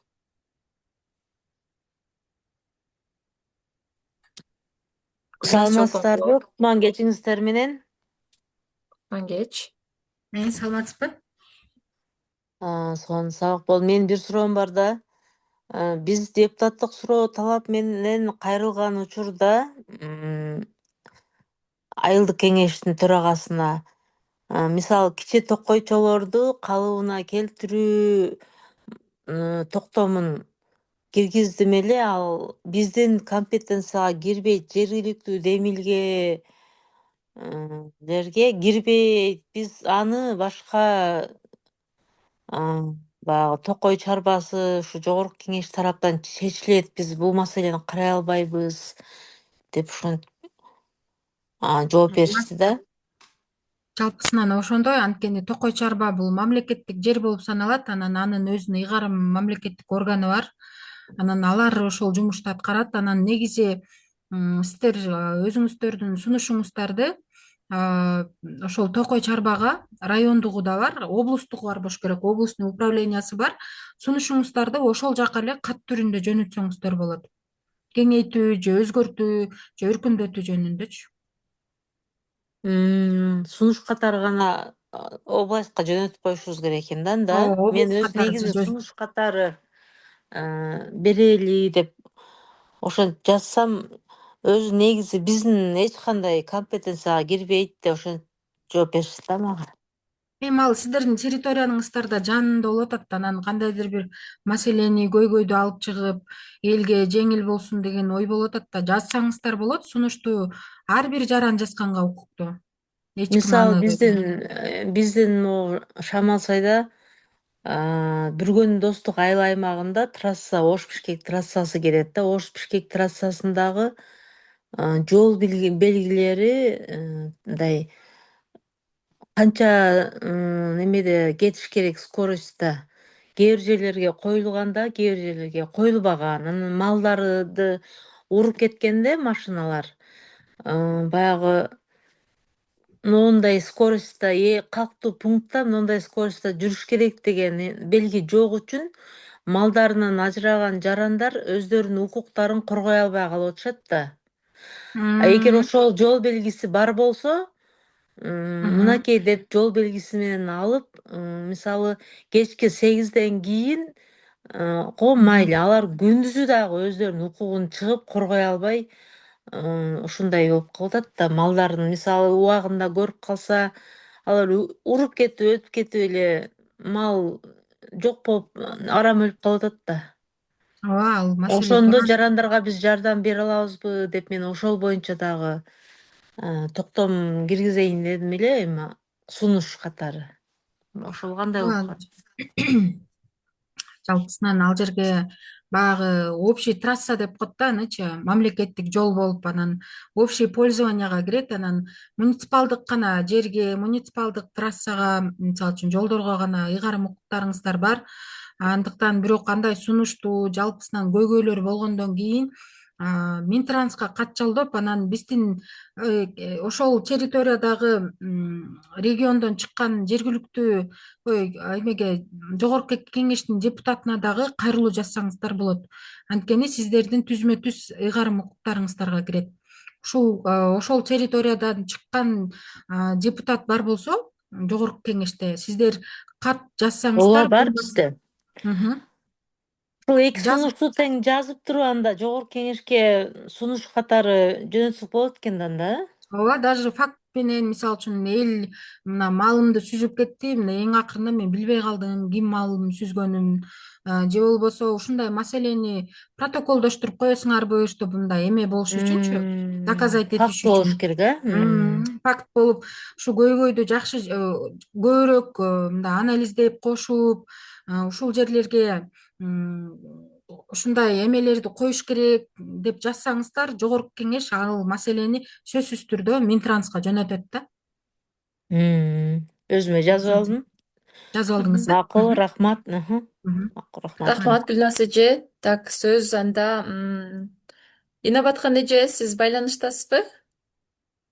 Сизге берели. Саламатсыздарбы? Саламатсызбы? Саламатсызбы? Айтабыз. Айгерим айым, урматтуу Эпел айым, аябай сонун биз жакшы жаңылыктарды уктук. Анан мен суроо берейин деп атам, Аксай району Коштоо айылдык кеңеши. Курманкул Жороевна. Мындай болуп атат да, биз сессияда көтөргөнбүз да, атуулдуктар боюнча, азыр айтып кеттиңиз, сиз атуулдуктар боюнча, анан билим тармагы боюнча. Атуулдуктарды биз бергенде ушу кечке чейин 4 адамга атуулдук бердик. Ошонун канча күндө же болбосо канча айда ошону берилиш керек да, биздин чечим чыккандан кийин. Биринчи суроом. Экинчиси, биз райондук олимпиадага окуучуларга акча төлөнбөйт. А областтык олимпиадага биз кече сунуш менен кирдик да, областка өттү ушунча окуучу, ушуларга төлөп бере аласыңарбы, Себер райондон буйрук бар десек, бизге билим берүү каралган эмес дейт. Азыр сиз окутуп атканда билим берүү каралган дедиңиз. Бул кандай? Жалпы биринчи сурооңуз боюнча эме боюнча айттыңыз, э? Атуулдук, анан кийин көчөгө ат Атуу. берүү. Ооба. Негизи көчөгө ат берүү, фаптарга, атуулдук наам боюнча да ал өзүнчө жолу жүрүш керек. Негизи Кош Төбө айыл аймагынын же айылынын атуулу же бир айылдык аймактардын атуулу деген бир да мыйзамда жок. Бул жалпысынан Кыргызстан боюнча баардык элдер муну ойлоп табып көп жылдан бери колдонуп келе атышат да. Анан Стимул сиздер үчүн, эл ичиндечи аябай жакшы практика бул. Биз колдойбуз. Жалпысынан ошол ар бир жарандын, ар бир элдин мотивациясы үчүн, деңгээлин көтөрүш үчүн ар бир адам мисалы үчүн ушундай атуул деген наамды алганда кандай сүйүнөт, э? Мисалы үчүн анан бул нерсени жобо менен бекитсеңиздер туура болот. Өзүңүздөрдүн эле жана 123 мыйзамдын эле 39 беренесин ссылка кылып эле жобо бекиткиле. Жобону Google'дан эле кирсеңиз, атуул жөнүндө жобо деп көптөгөн айылдык жок, бул кеңештер бекиткен. жоболорду иштеп чыкканбыз. Ал ошол атуулду, жеке атуулдун канча наградасы бар, канча эмгек кылган, ушул кезге чейин эмгеги сингенби, элге сингенби, элдин арасында баркы канчалык грамоталар, там еще жанагы медальдар, ушулардын баардыгы каралат да, эмгеги канчалык сингендиги тууралуу ушуларды карап туруп анан кийин берилет да. Анан кийин атуулдукту биз эми стимул болсун дейбиз да, эми айылдагы канчалык ушундай бир адам кандай энергия алат, сүйүнөт, толкунданат, ошонун мезгилин көрөйүн деп айтабыз. Анан канча айга чейин бериш керек дейм да, ошону бергенде. Негизи жободо бекитпедиңиздерби? Мен мыйзамда белгиленсе, мыйзамдарда же бир кандайдыр бир токтомдордо жазылса, мен айта алмакмын, поскольку его нету нигде. Өзүңөрдүн жобоңордо канча күндө аткарылыш керек деп жаздыңыздар эле. Эгер жок болсо кайра квартал деген эле да. квартал аралык, квартал бүткөнгө чейин берилиш керек деппи? ооба ошондой деп берилген да. Анда аткарбай жатса вопрос айыл өкмөтүндө. Анан могу ушу Экинчи. көчөлөргө ат берүүдө дагы айрым кээде негизсиз болуп калат го, айрым көчөлөр мурда берилип калган, анан кийин бул андай эле мындай эле деп ар кандай кыргызчылыкта сөздөр айтылып кетет. Ошону кайра чакыртып алыштын жолу барбы? Чакыртып алыштын жолу бар. Кайра өзгөртсөңөр Кандай? болот. Бирок кайра өзгөртүш үчүн критерий, мисалы үчүн бир нерсени оңдоодо, жокко чыгарууда негиз болуш керек. Мисалы үчүн көчөнү атын өзгөртүүдө ФАП, билим берүү, мисалы үчүн садик, мектеп, маданият үйү, көчө ушундай бүт муниципалдык мүлккө тиешелүү болгон объект, жолдорго жоону бекитип алсаңыздар болот. Мисалы үчүн кайсы айылдык өкмөт эле? Аламүдүн айыл өкмөтү, Аламүдүн айылдык кеңеши ушундай жобону бекитип алган да. Анан Бишкекте бекитип алган. Биз азыр ушул жобону иштеп чыгып атабыз. Биз уже бир жылдан бери обещать этип атабыз. Бирок ушул практикалык жардамдардан бошобой, ушул марттын акырына чейин жөнөтөбүз сиздерге. Биз жобону иштеп чыктык. Ушу негизсиз ошо адамдардын атын бербеш үчүн, же бир жол салып койсо, көчө салып койсо, же болбосо бир жерде бир нерсе салып койсо эле атын бербеш керек деген ар кандай мындай конфликтный ситуациялар көп болуп атат, элдин нааразычылыгы көтөрүлүп атат. Ошон үчүн дайыма тартип болуш керек. Тартипти сиздер бекитесиздер. Анткени сиздер ченемдик укуктук акты кабыл алуу боюнча ыйгарым укугуңуздар бар. Эгер жок бизге сөзсүз түрдө керек десеңиздер, анда ошол сайттарга кирип эле, Минюстун сайтына же Googleга эле ошол муниципалдык мүлктүн объекттердин атын атоо боюнча жоо десеңер эле чыгат, толтура эмелер чыгат, образецтер. Ошол жактан көчүрүп алсаңыздар болот. Анан алардын критерийлерин таанышып көрүп, өзүңүздөр да кошсоңуздар болот. Мурунку коюлуп калган аттарды өзгөртүш үчүн сөзсүз түрдө жанагы токтомдорду кабыл алсаңыздар болот. Анан өзүңүздөрдү сунуштарды мисалы үчүн күн тартибине киргизсеңиз болот. Өзүңүз демилгелеп чыксаңыз болот. Может, Рахмат чоң. Анан бул жалпы билим берүүчү мектептерде мисалы үчүн жалпы билим көбүрөөк болуп кетти убактым, жалпы билим берүүчү мектеп болуп кала турган болсо, ошого аты коюлган болсо, бул республикалык деңгээлде чечилбейби? Ушу биздин же жергиликтүү кеңеш өзү чече береби? Жок, ал ошол билим берүү жөнүндө мыйзамда жогоруда айтпадымбы?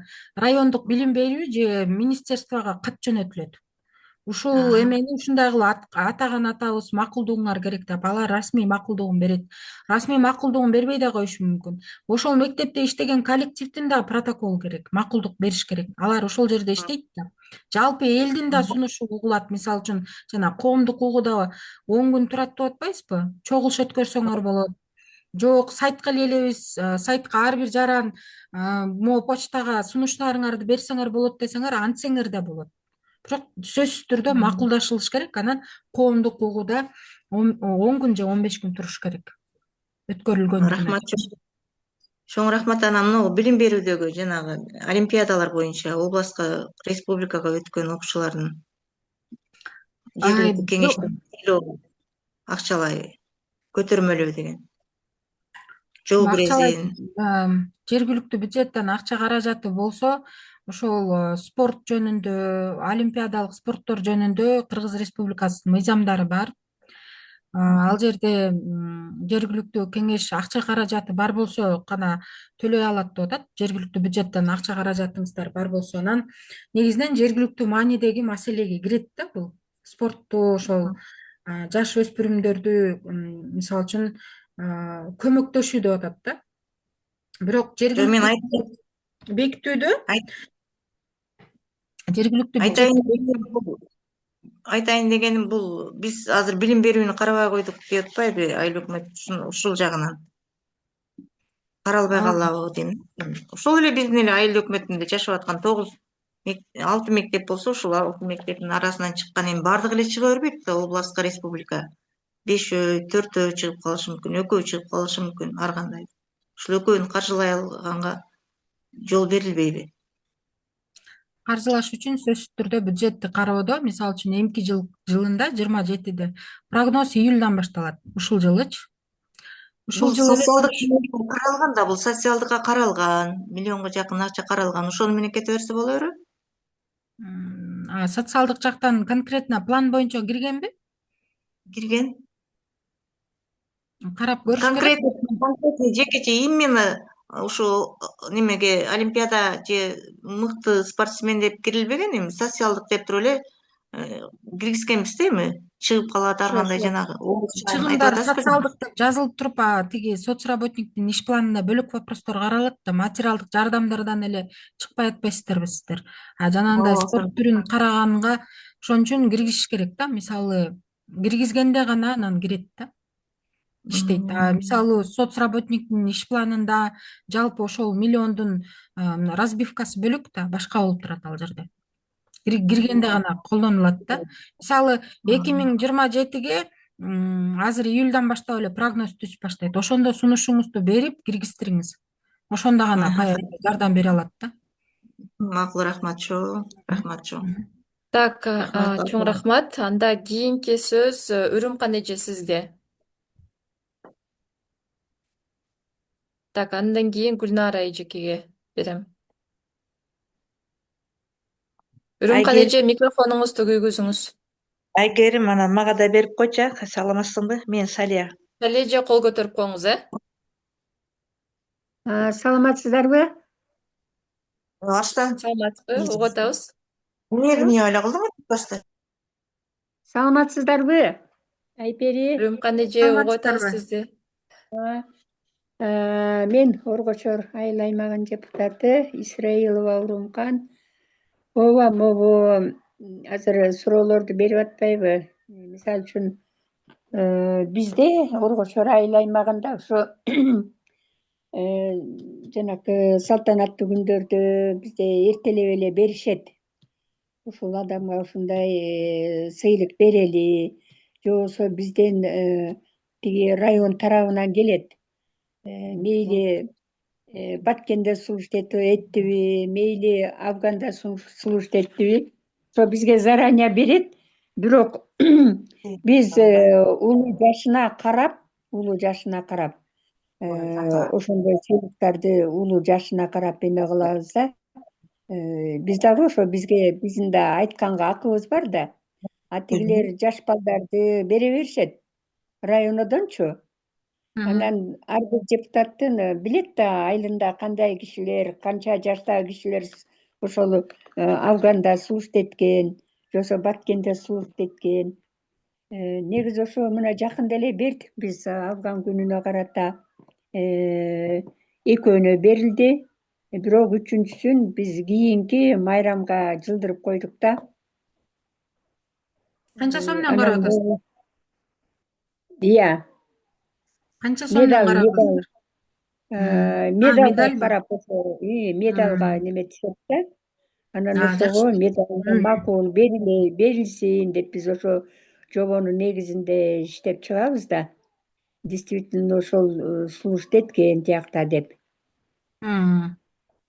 Анан бизде так эле маалыматтар бар. Анан жанакы неме жоболор боюнча биз туура эле иштеп атабыз. Биздин Оргочор айылынын депутаттары жоопту катчыбыз дагы жакшы иш алып барат биз менен чогуу. Биз баарын сүйлөшүп, кеңешип, кептешип дегендей ошондой иш аракеттерди жасайбыз. Жакшы эле бизде Оргочор айылында. Жакшы. Ооба. Оргочор кайсы район? Жети өгүз район. Жети өгүз. Жети өгүз, биз ал жакка бара элек. 9 айым барбыз депутаттардан. Калганы мырзалар, 21 депутат барбыз да. Жакшы эже, ийгилик болсун. Үрүмкан эжеге суроо берсек болобу?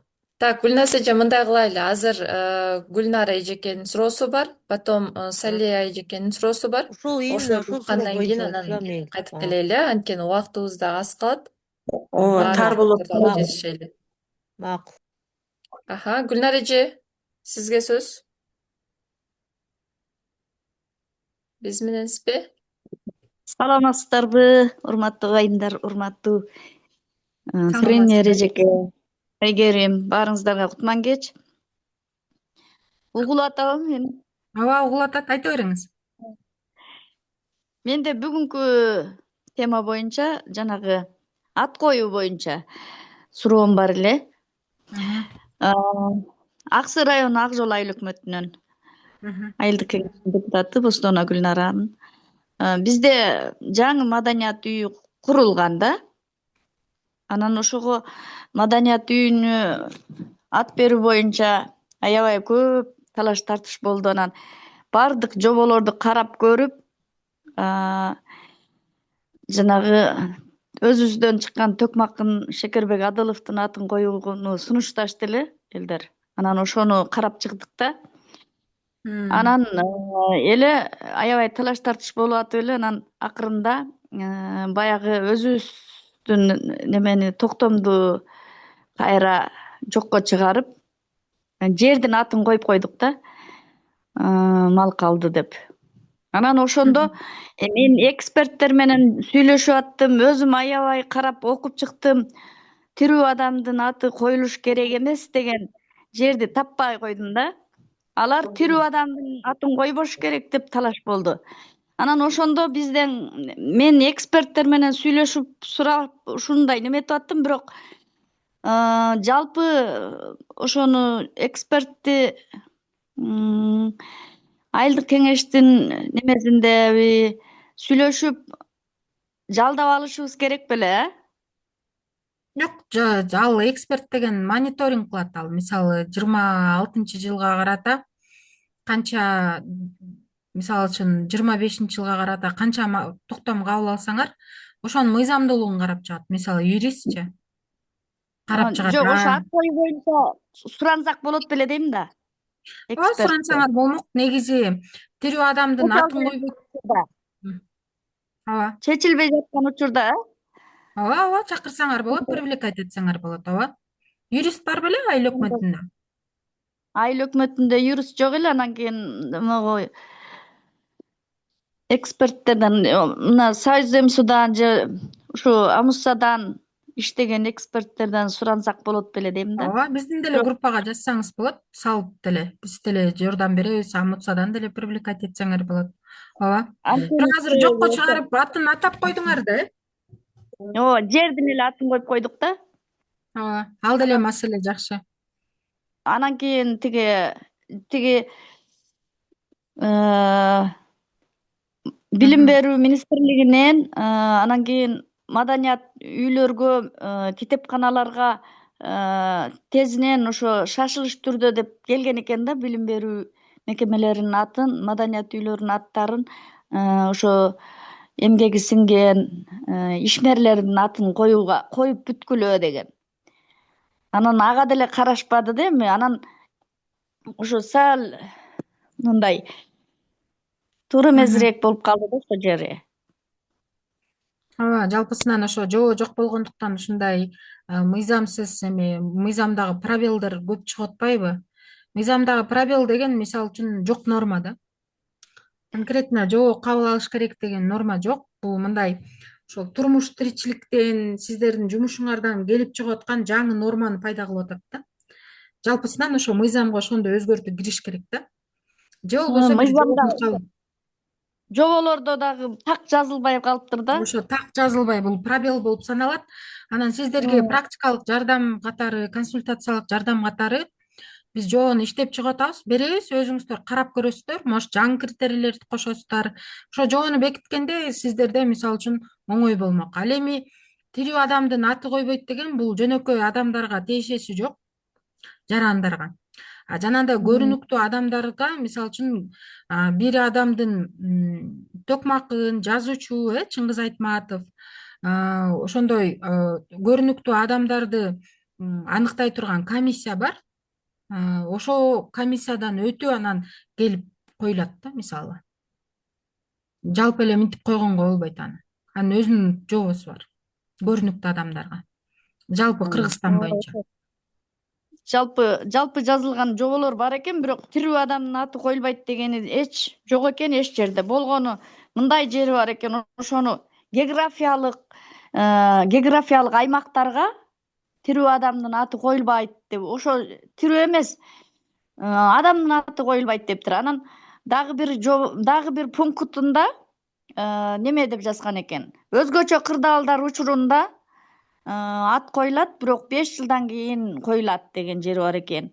Ал Ал жанагы эми өтүп кеткен көрүнүктүү адамдар болот го, ошолор жөнүндө окшойт. Анан ошо өзгөчө учурда деп коюптур анысын дагы. эми өзгөчө ого айта бериңиз. Эксперттерге кайрылбаппыз да деген өкүнүч болуп Хорошо, калды да. Гүлнар эже, эми мындан кийин уже эсиңизде болот. Биз дайыма айтып келебиз, бул долбоор 2-жылы уже иштеп атат. Сиздерге дайыма биздин группаларда дагы, мисалы, биздин өнөктөштөр Союз МСУнун да Telegram каналы бар. Ал жакта юристтер бүт суроолоруңуздарга тез-тезден жооп берип турат. Ошондуктан тартынбай, анан суроолоруңуздардычы мындай туура формулировка кылып, детально жазып, ушинтип жөнөтүп турсаңыздар, бат-баттан эле жоопторду аласыздар. Байланышка чыгыш керек Айгерим, болсо, ошо биз дагы дайыма ачыкпыз. Союз МСУнун ссылкасын биздин группага салып койчу, кошулуп алалы. Ооба, Барбы? кошуло элексиздерби? Ооба Сөзсүз, да. хорошо. Хорошо, бөлүшөбүз. Мурунку жылы кошулдук эле, кийин кошула албай калдык да. Хорошо, мындай кылайлы, эжекелер суроолоруңуздарды мындай формулировать этип даярдап туруңуздар, Биз Саламатсыздарбы? кагазга так-тактан бериңиздер. Сали айым, сизге сөз. Саламатсыздарбы? Кутман кечиңиздер менен. Саламатсыздарбы? Оңур кабыл болсун. Менде мындай сунуш бар эле да. Азыркы мамлекеттик тил боюнча көп эле бала бакчалардын аттары Алёнушка, Теремок деген аттар бар да биздечи. Анан ошону биз азыр сунуштап, тиги министерствого тияка бияка болуп ошону кыргызча ат койгула, өзгөрткүлө деп бизди мына акимчиликтен, мэриядан айтышкан да. Анан бул мекемелерге ат коюш бул через ушу министерство депутаттар беките албайбыз да. Себеби дегенде биз депутаттар өзүбүз жобо иштеп чыкканбыз. Мына Шамалдуу Сай шаардык кеңешинин мен депутатымын. Ошол шаарда өзүбүз иштеп чыгып жобону ошо көчөгө койгон аттарды биз кое алабыз дагы бул эме жободочу. Мисалы үчүн кайсы бир көчөгө кайсы бир улуу эмебизден атын койсок болот да, депутаттар неме кылганыбыз. Ал жерде пунктунда да көрүнүп турат. Шаардын ардактуу атолун коюшуп, мисалы үчүн шайлай турган болсок, ошолордун ар кандай пункттарына таянып туруп, аны сунуштасак болот да эжеке. А бирок мына бала бакча, мектептердин аттарын өзгөртүү боюнча, ошону географиялык аталыш боюнча кылат болуш керек. Ошону таптакыр эме кылбай атам да. Сизден бир түшүндүрүп берсеңиз жакшы болот эле. Ооба. Негизи мен Сали эжени дагы Гүлназ Чолпонкуловнаны дагы таанып атам. Анткени мен Шамалды Сайданмын. Атым Үпөл. Ошо анан приятно болуп атат. Жалпысынан сүйүнүп атам ошол Шамалды Сайдан болгондагы. Мен ошол жакта төрөлүп өскөнмүн. Тааныйм сени. Жалпысынан негизи мектептер, садиктер, ФАПтар, маданият үйлөрү муниципалдык менчикте. Ооба. Муниципалдык менчикке кирет. Анан ошол жердеги организациялар, алардын уставтары, мисалы маданият үйлөрү силерге карап калды да, мэрияларга карап калды. Анан алардын уставын, жоосун сиздер бекитесиздер. Алар жалпы муниципалдык китепканалар, маданият үйлөрү болуп калды. Ал эми билим берүү организациялары өздөрүнүн жоосун бекитет. Алардын өздөрүнүн мектептеринин уставтары болот. Ошол уставтарында ошол жалпысынан маданият үйүндө имаратта отурганы үчүн, муниципалдык менчикте болгон үчүн сиздер анын атын өзгөртө аласыздар, сиздерде укук бар. Бирок сөзсүз түрдө билим берүү министрлиги менен макулдашыш керек. Бирок мен так билбей атам, мыйзамда жазылбай атат да. Ошо ыйгарым мамлекеттик укуктуу орган менен гана макулдашат деп атат. Же райондук билим берүү бөлүмү мененби, же министерство менен макулдашылабы, ал конкретно эч жерде жазылбаганы үчүн биз райондук билим берүү бөлүмү менен сүйлөшүп көргүлө, эгер алар болбосо министерство менен макулдашкыла деп атабыз да. Хорошо. Рахмат Үпөл. Рахмат чоң. Так, чоң рахмат. Атамкулова Гүлнара эжеке, сизге сөз. Анан Салтанат эжеге сөз берем.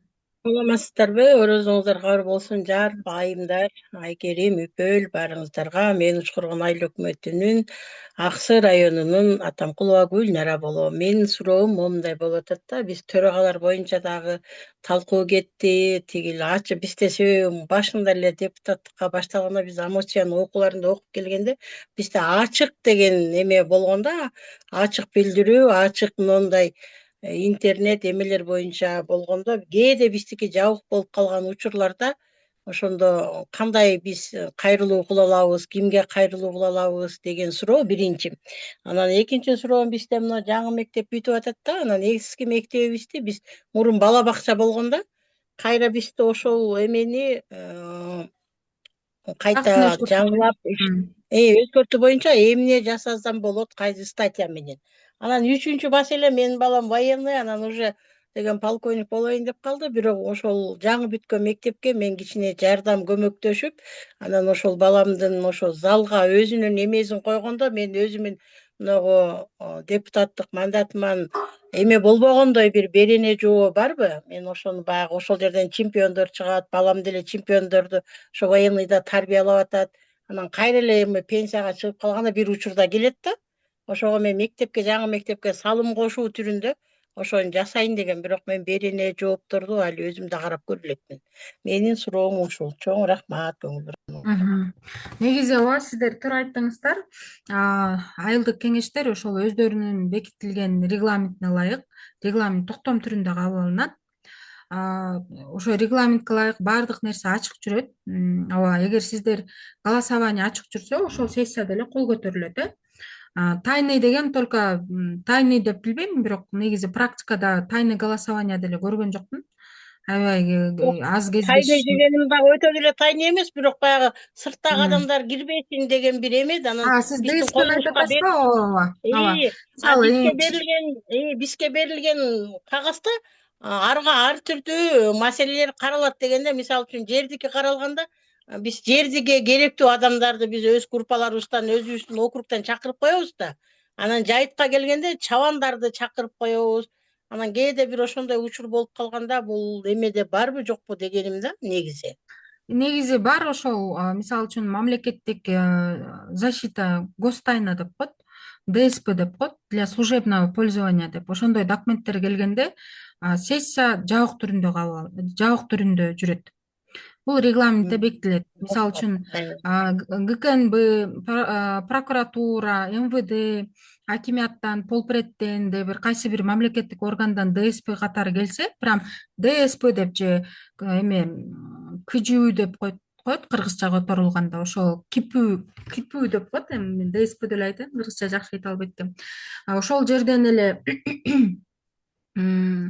ошол документтин негизинде жабык түрүндө өткөрсөңөр болот. Калган учурда ачык болуш керек. Сот деле ошол сыяктуу да. Анан экинчи маселе мектеп боюнча болчу, жаңы ачылган мектеп жөнүндө. Биринчи жобону кабыл алыңыздар, урматтуу депутаттар. Баардык өзүңүздөрдүн депутаттарыңыздарга, жалпысынан баардык төрагага, сотрудниктерге да айтыңыздар. Жобо кабыл алышыбыз керек экен. Бул жобо деген сөз тартип деген сөз, правила деген сөз. Пока вы правиланы бекитмей сайын ушундай маселе чыга берет. Ошо жобону бекитиңиздер, анан жаңы ачылган мектепке, мисалы үчүн, эгер ошол жободо белгиленген критерийлерге туура келсе, жергиликтүү кеңеш голосованияга койсо болот. Эгер сиздер мектептин жанындагы футбольный поле же бир спортивный зал болсо, спортивный залдын да атын өзгөртсө болот. Мисалы үчүн атын башка кылып койсо болот. Анткени ага өзүнчө эме документ алынат. Госактчы. Ошол жерге карасаңыздар болот. Бирок аны сөзсүз түрдө жергиликтүү кеңеш ошол жерде жайгашкан жарандардын макулдугусуз, билим берүү министрлигинин макулдугусуз, мисалы үчүн токтом кабыл алуу кыйын болуп калат. Негизи койсо болот. Түшүнүктүү, рахмат. Койсо болот. Рахмат. Так, сөз Салтанат эжеде. Салтанат эже, биз менсизби? Ооба, бармын. Саламатсыздарбы, урматтуу Үпөл айым, Айкерим айым, саламатсыздарбы, жалпы депутат айымдар. Чоң рахмат сөз бергениңиздерге. Меники дагы жогорудагы ошо ысым ыйгаруу боюнча суроо болуп атат. жооп алдым окшойт, бирок ошону тастыктап коеюн деп атам да. Мен өзүм ошо 11 жылга айылдык кеңештин депутатымын, мектепте да иштейм, завуч болуп. Анан быйыл ошо Кыргызстан боюнча 90 мектептин аты жок экен да, көбүнчөсү орусчаланып калган экен. Ошолордун катарында биздин да мектеп бар да. Анан бул жерде 4 багыт боюнча келди да. Коомдук ишмерлердин аттары, тарыхчылардын, акын жазуучулардын жана башка. Анан биз мектептин коллективи өтүп, ушул кеңеш менен педсовет өтүп, мини педсовет өтүп, коомдук ишмердин атын тандаганбыз. Анан айыл өкмөт айыл тургундары менен кеңешме өткөн. Анан биздин ошол айылдан биология илимдеринин кандидаты былтыр каза болуп кеткен да. Анан айылдын эли ошол биз тандаган коомдук ишмердин атына макулдугун бербей атат да. Бирок жободо, сиз айтып аткан жободо маркум каза болгондон кийин 5 жылдан кийин аты берилиш керек экен да, мектепкечи же кандайдыр бир Жок, андай норма жок. Берилиш керек деген жок. Мисалы үчүн ар бир мекемеде. Айта бериңиз. Анан ошол жерде менде суроо туулуп атат да, ошол мектептин коллективи эле чече алабы ушуну, же айылдын, элдин да салымы канчалык негиз боло алат да бугачы? Жалпысынан каралат. Бирок бул боюнча биздин төрага маселе көтөрө элек. Биз мектеп мугалимдери эле эмеге билим берүү бөлүмүнө протоколду бердик да. Бирок айылдын тургундары буга макулдугун бербей атышат. Ушу канчалык негиз боло алат? Эгер коомдук талкууда жалпысынан эл макул болбой атса, анда сиздер мисалы үчүн кабыл алынбайт да. Анткени эл макул болбой сайын сиздер андай токтом кабыл албайсыздар. Токтом кабыл ала албайт жергиликтүү кеңешчи. Жергиликтүү баардык жерден мындай противовес деп коет да. Жалпы эле мектептин коллективи чечип койсо, анда маселе чыкпайт. Анткени имарат, мүлк бул элдики да, жергиликтүү коомдоштуктук болуп калат. Ошондуктан алар каршы болгондо кабыл алынбай калат. Ал үчүн түшүндүрүү иштерин жүргүзүш керек да. Депутаттар, жалпысынан депутаттар макул болуш керек. Лучше жобону кабыл алыш керек. Жобо менен кабыл алганда, мисалы үчүн элдер каршы болсо да, эмнеге каршы жазышат да. Жөн эле каршымын деп айта албайт. Өзүнүн сунуш пикирин жазганда, мен могу үчүн чыгат деп, ошон үчүн жобону бекиткиле деп атам да. Жобону жакында жөнөтөбүз. Хорошо. Ошондо мыйзамдуу болот. Рахмат. Так, кийинки сөз Гүлзат айым сизге. Анан Аида эжеке. Саламатсыздарбы? Үпөл эжеке, мен дагы ушул эле темада болуп атат суроом. Бизде дагы баягы министрликтин 3 сааттык садиктеринен эми салттуу садикке айлантып атканбыз да. Анан ошол ысым ыйгаруу боюнча бизде дагы баягы эки көп жыл иштеген эжекенин аттарын коюп элсек, ошо тирүү адамдардыкы болбойт дешти. Анан кийин бирок жана сиз айткан тисме келген бизге дагы министрликтенчи, бирок ал жактагылар да бала бакчага туура келбейт экен. Аякта Айтматов, Баялинов, Төлөгөн Касымбеков ушул окшогон аттар экен. Анан биз Баткенде курман болгон эле бир айылда өзүнүн айылдашыбыз бар. Ошону коюп алдык да. Биздики ошондо мыйзамдуу эле, бирок Минюстка документтерибизди кетирсек, жооп боло элек да, дагымделечи. Жалпысынан текшерип коюш керек. Алардын телефон номерин табып, тактап киргизиш керек. Алар киргенден кийин анан госрегистрге жөнөтөт. Анан азыр мисалы дагы угулбай калды. Гүлзат эже, сиз угулбай калдыңыз. Гүлсара эже сүйлөдү же Гүлзат эже сүйлөдү? Гүлзат эжеке. Азыр Гүлзат. Так, Гүлзат эжеке суран. Мен ачык эле турам, Айгерим. Негизи жалпысынан тактап коюшубуздар керек. Эмне кылыш керек? Минюска сөзсүз кириш керек. Ал кирмей сайын күчүнө кирбейт. Анан госрегистрдан жалпысынан сиздердин жанагы жобо бар да, садиктинчи. Ошо садиктен да атын өзгөртүш керек. Минюстан кирмей сайын реестрге күчүнө кирбей калат. Андыктан сиздер ошону тактап коюшуңуздар керек. Ушундай маселелер болбош үчүн жобо кабыл алган туура да. Биз ушул жобого да сиздер айтып кеткен маселелерди да киргизишибиз керек экен да, такташыбыз керек экен. Бизге да бир мындай эме катары, кейс катары кабыл алынды. Рахмат. Айгерим, мага да суроо неме берип кой. Так, Сөз. Аида жекеге берели. Андан кийин ким суранып атат? Айфон деп эле Мен чыгып атасыз сиз. Эркин эже. Саламатсыздарбы, Так, урматтуу Айдеже сизге айымдар. сөз. Кармаган орозоңуздар кабыл болсун. Мен Буран айылдык кеңешинен Юсупова Аида. Бизде мындай суроо да, көпчүлүк учурда ушул туруктуу комиссияларда каралбай эле сессияга чыга берет да маселелерчи. Ошону кантип оңдосок болот? Мен экинчи созывдын депутаты болом. Бул маселени чыгарыш үчүн ар бир депутат өзүнө жоопкерчилик алыш керек да. Анткени элге жоопкерчилик алып, анан элдин үмүтүн аткарайын, ушунун элдердин жалпы мени тандаган элдердин ой пикирлерин жеткирейин деген ой менен келди да. Туруктуу комиссиялардын иштеши үчүн сөзсүз түрдө алардын иш планын бекитиш керек. Айылдык кеңештин иш планын, анан алардын иш планын бекитиш керек. Анан туруктуу комиссияга сөзсүз түрдө WhatsApp группалар түзүш керек ар бирине. Ошол жерде жоопту катчы отуруш керек, төрага отуруш керек. Планын бекиткенбиз, анан ошо төрагабыз ар дайым эле ушу комиссияда каратпай туруп эле сессияга чыгара берет да. Да, ушундай маселе болбош үчүн мыйзамдарды, биз берген документтерди айтып көрүңүздөр. Эгер ал киши ушундай туруктуу комиссиясыз карап атканы бул мыйзамды билбегендиги же болбосо жумуштун эртерээк бүткөндүгү да. Бирок аны менен мен жогоруда айтып кетпедимби, аябай чоң жоопкерчилик бар деп.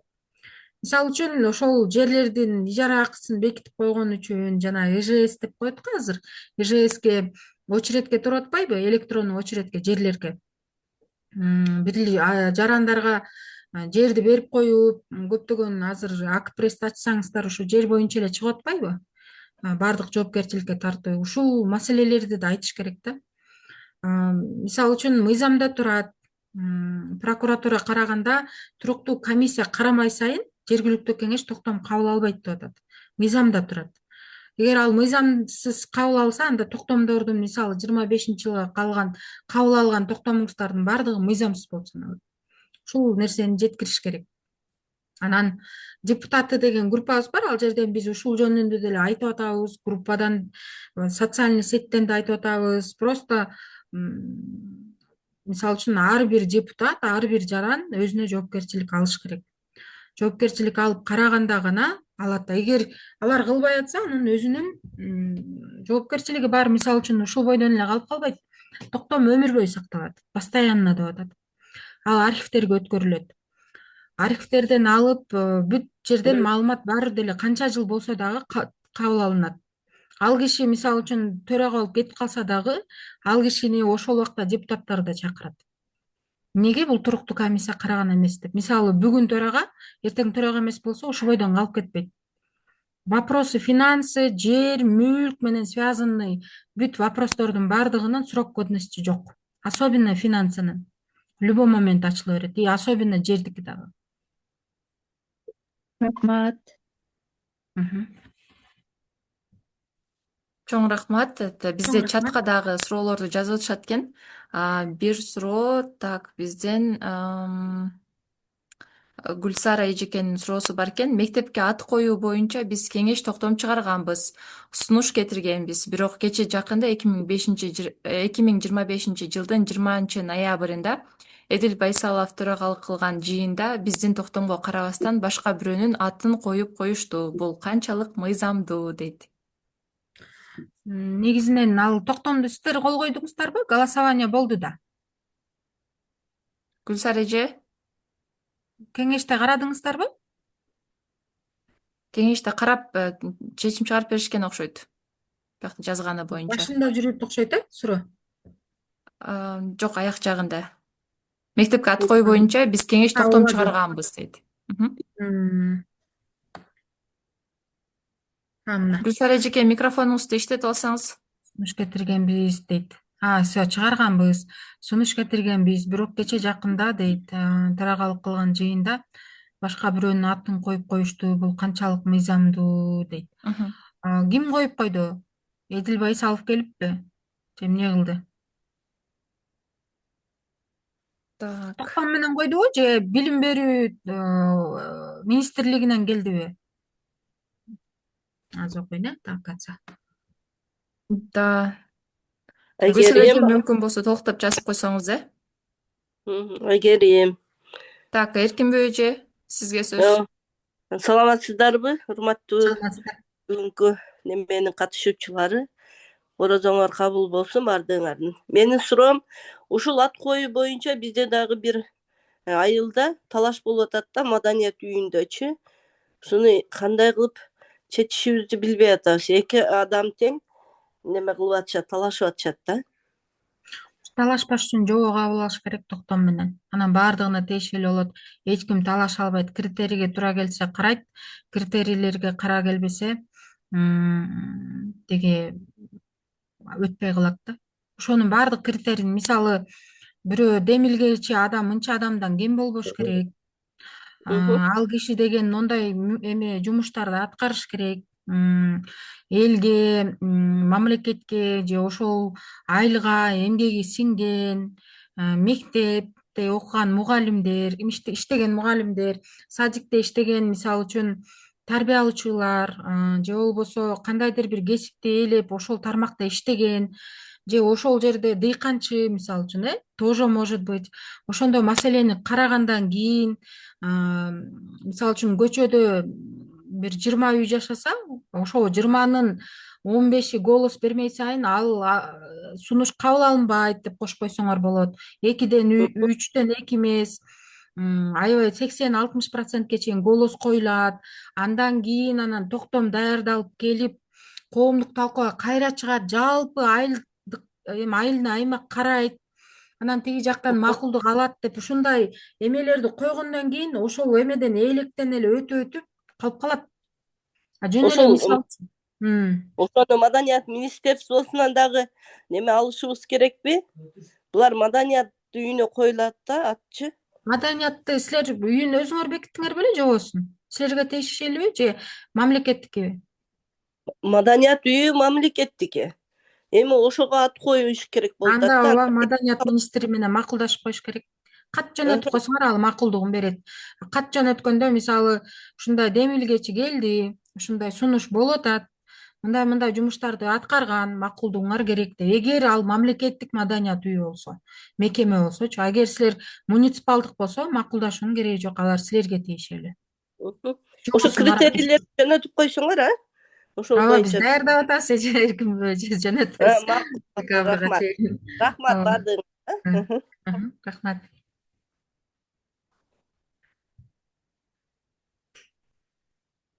Суроо жок окшойт, калбадыбы же барбы? Так, башка суроолор жок окшойт. Ооба, биздин да убактыбыз 2 минут убакыт калыптыр. Анда жыйынтыктай берели. Урматтуу Үпүл айым, сизге ыраазычылык билдиребиз. Бул жакта эжекелер дагы чатка жазып атышат, абдан кызыктуу, анан аябай мындай доступно деп коебузго, жеткиликтүү болду дейт. Жөнөкөй тил менен абдан жакшы түшүндүрүп бердиңиз, ыраазычылык билдиребиз. Эжекелер, мен бул жерден баарыңыздарга объявление айтып кетейин, биздин окутуулар буну менен жыйынтыкталбайт. Эми биз кечээ күнү дагы, бүгүн дагы теориялык түрдө билимдерди алдык. Эми бизде уже практикага өтө турган убакыт келди. Баарыңыздарга ар бир кеңештен болобу, же индивидуально депутат айым катары, мүмкүн платформаңыздарда депутаттыкка талапкер болуп атканда мен ушул маселени чечем, көтөрөм, ушул боюнча күйүп бышам деп өзүңүздөр алган темалар болушу мүмкүн. Ошолорду карап чыгып, ар кимиңиздер бирден теманы тандайсыздарбы, же кандайдыр бир азыркы учурда актуалдуу, приоритеттүү делген көйгөйлүү маселени аласыздарбы, ошонун үстүндө иштеп баштайбыз. Сиздер кеңештерде көтөрүп, токтом кабыл алуунун ар бирөөңүздөр бирден токтомдун автору болгонго аракет кылыңыздар. Район деңгээлинде болобу, айылдык кеңештин деңгээлинде болобу, ушундай темаларды ойлонуп, кийинки жолугушууда уже практикага өтө тургандай болуп, конкреттүү суроолор менен келиңиздер. Биздин вебинарлар экинчи күндөрү өтөт. Экинчи күндөрү эми биз конкреттүү район боюнча өзүнчө өткөрөлү деп атабыз. Азыр биз жалпы чогулуп атпайбызбы? 6 район. Кийинкиде район менен өзүнчө бөлүнүп, мүмкүн же облус боюнча чогулуп өткөрөбүз. Аны дагы талкуулайбыз. Графиктерин сөзсүз сиздерге бөлүшөм. Бирок окутуулар экинчи күндөрү өзүңүздөргө жазып алыңыздар алдын ала 8-ден 10-го чейин, ошол 10 мартка, 17 мартка, анан 24 мартка белгиленип атат. Ушул күндөргө конкреттүү сунуштарды даярдап, конкреттүү суроолор менен келип, анан уже практикалык деңгээлде талкуулап, чечип, же кандайдыр бир жана мына көтөрүп атпайсыздарбы, конфликт жараткан абдан көп маселелер бар экен. Ошолордун жоолорун иштеп чыгабыз, толук киргизебиз, кеңеште талкуулайбыз, деп уже предметтик мындай результатка иштөөгө өтөйлү. Ошолорду күтөбүз сиздерден дагы. Анда кийинки онлайн жолугушуулардан көрүшкөнгө чейин, жакшы туруңуздар. Өпүрайым, сизди дагы бир жолу ыраазычылык. Өпөр бардыгыңарга. Рахмат. Сабагыңар Айгерим өйткөн сабактар бердиңер. Суроо жооптор да аябай мыкты болду. Суроо жооп берип атып, өзүбүздүн кемчилдиктерди да үйрөнүп алдык. Чоң рахмат. Жакшы, саламатта бол Айгерим. Жакшы салыңыздар. Бейпил Рахмат түн сизге дагы, баарыңыздарга. организаторсуздар. Рахмат. Спасибо.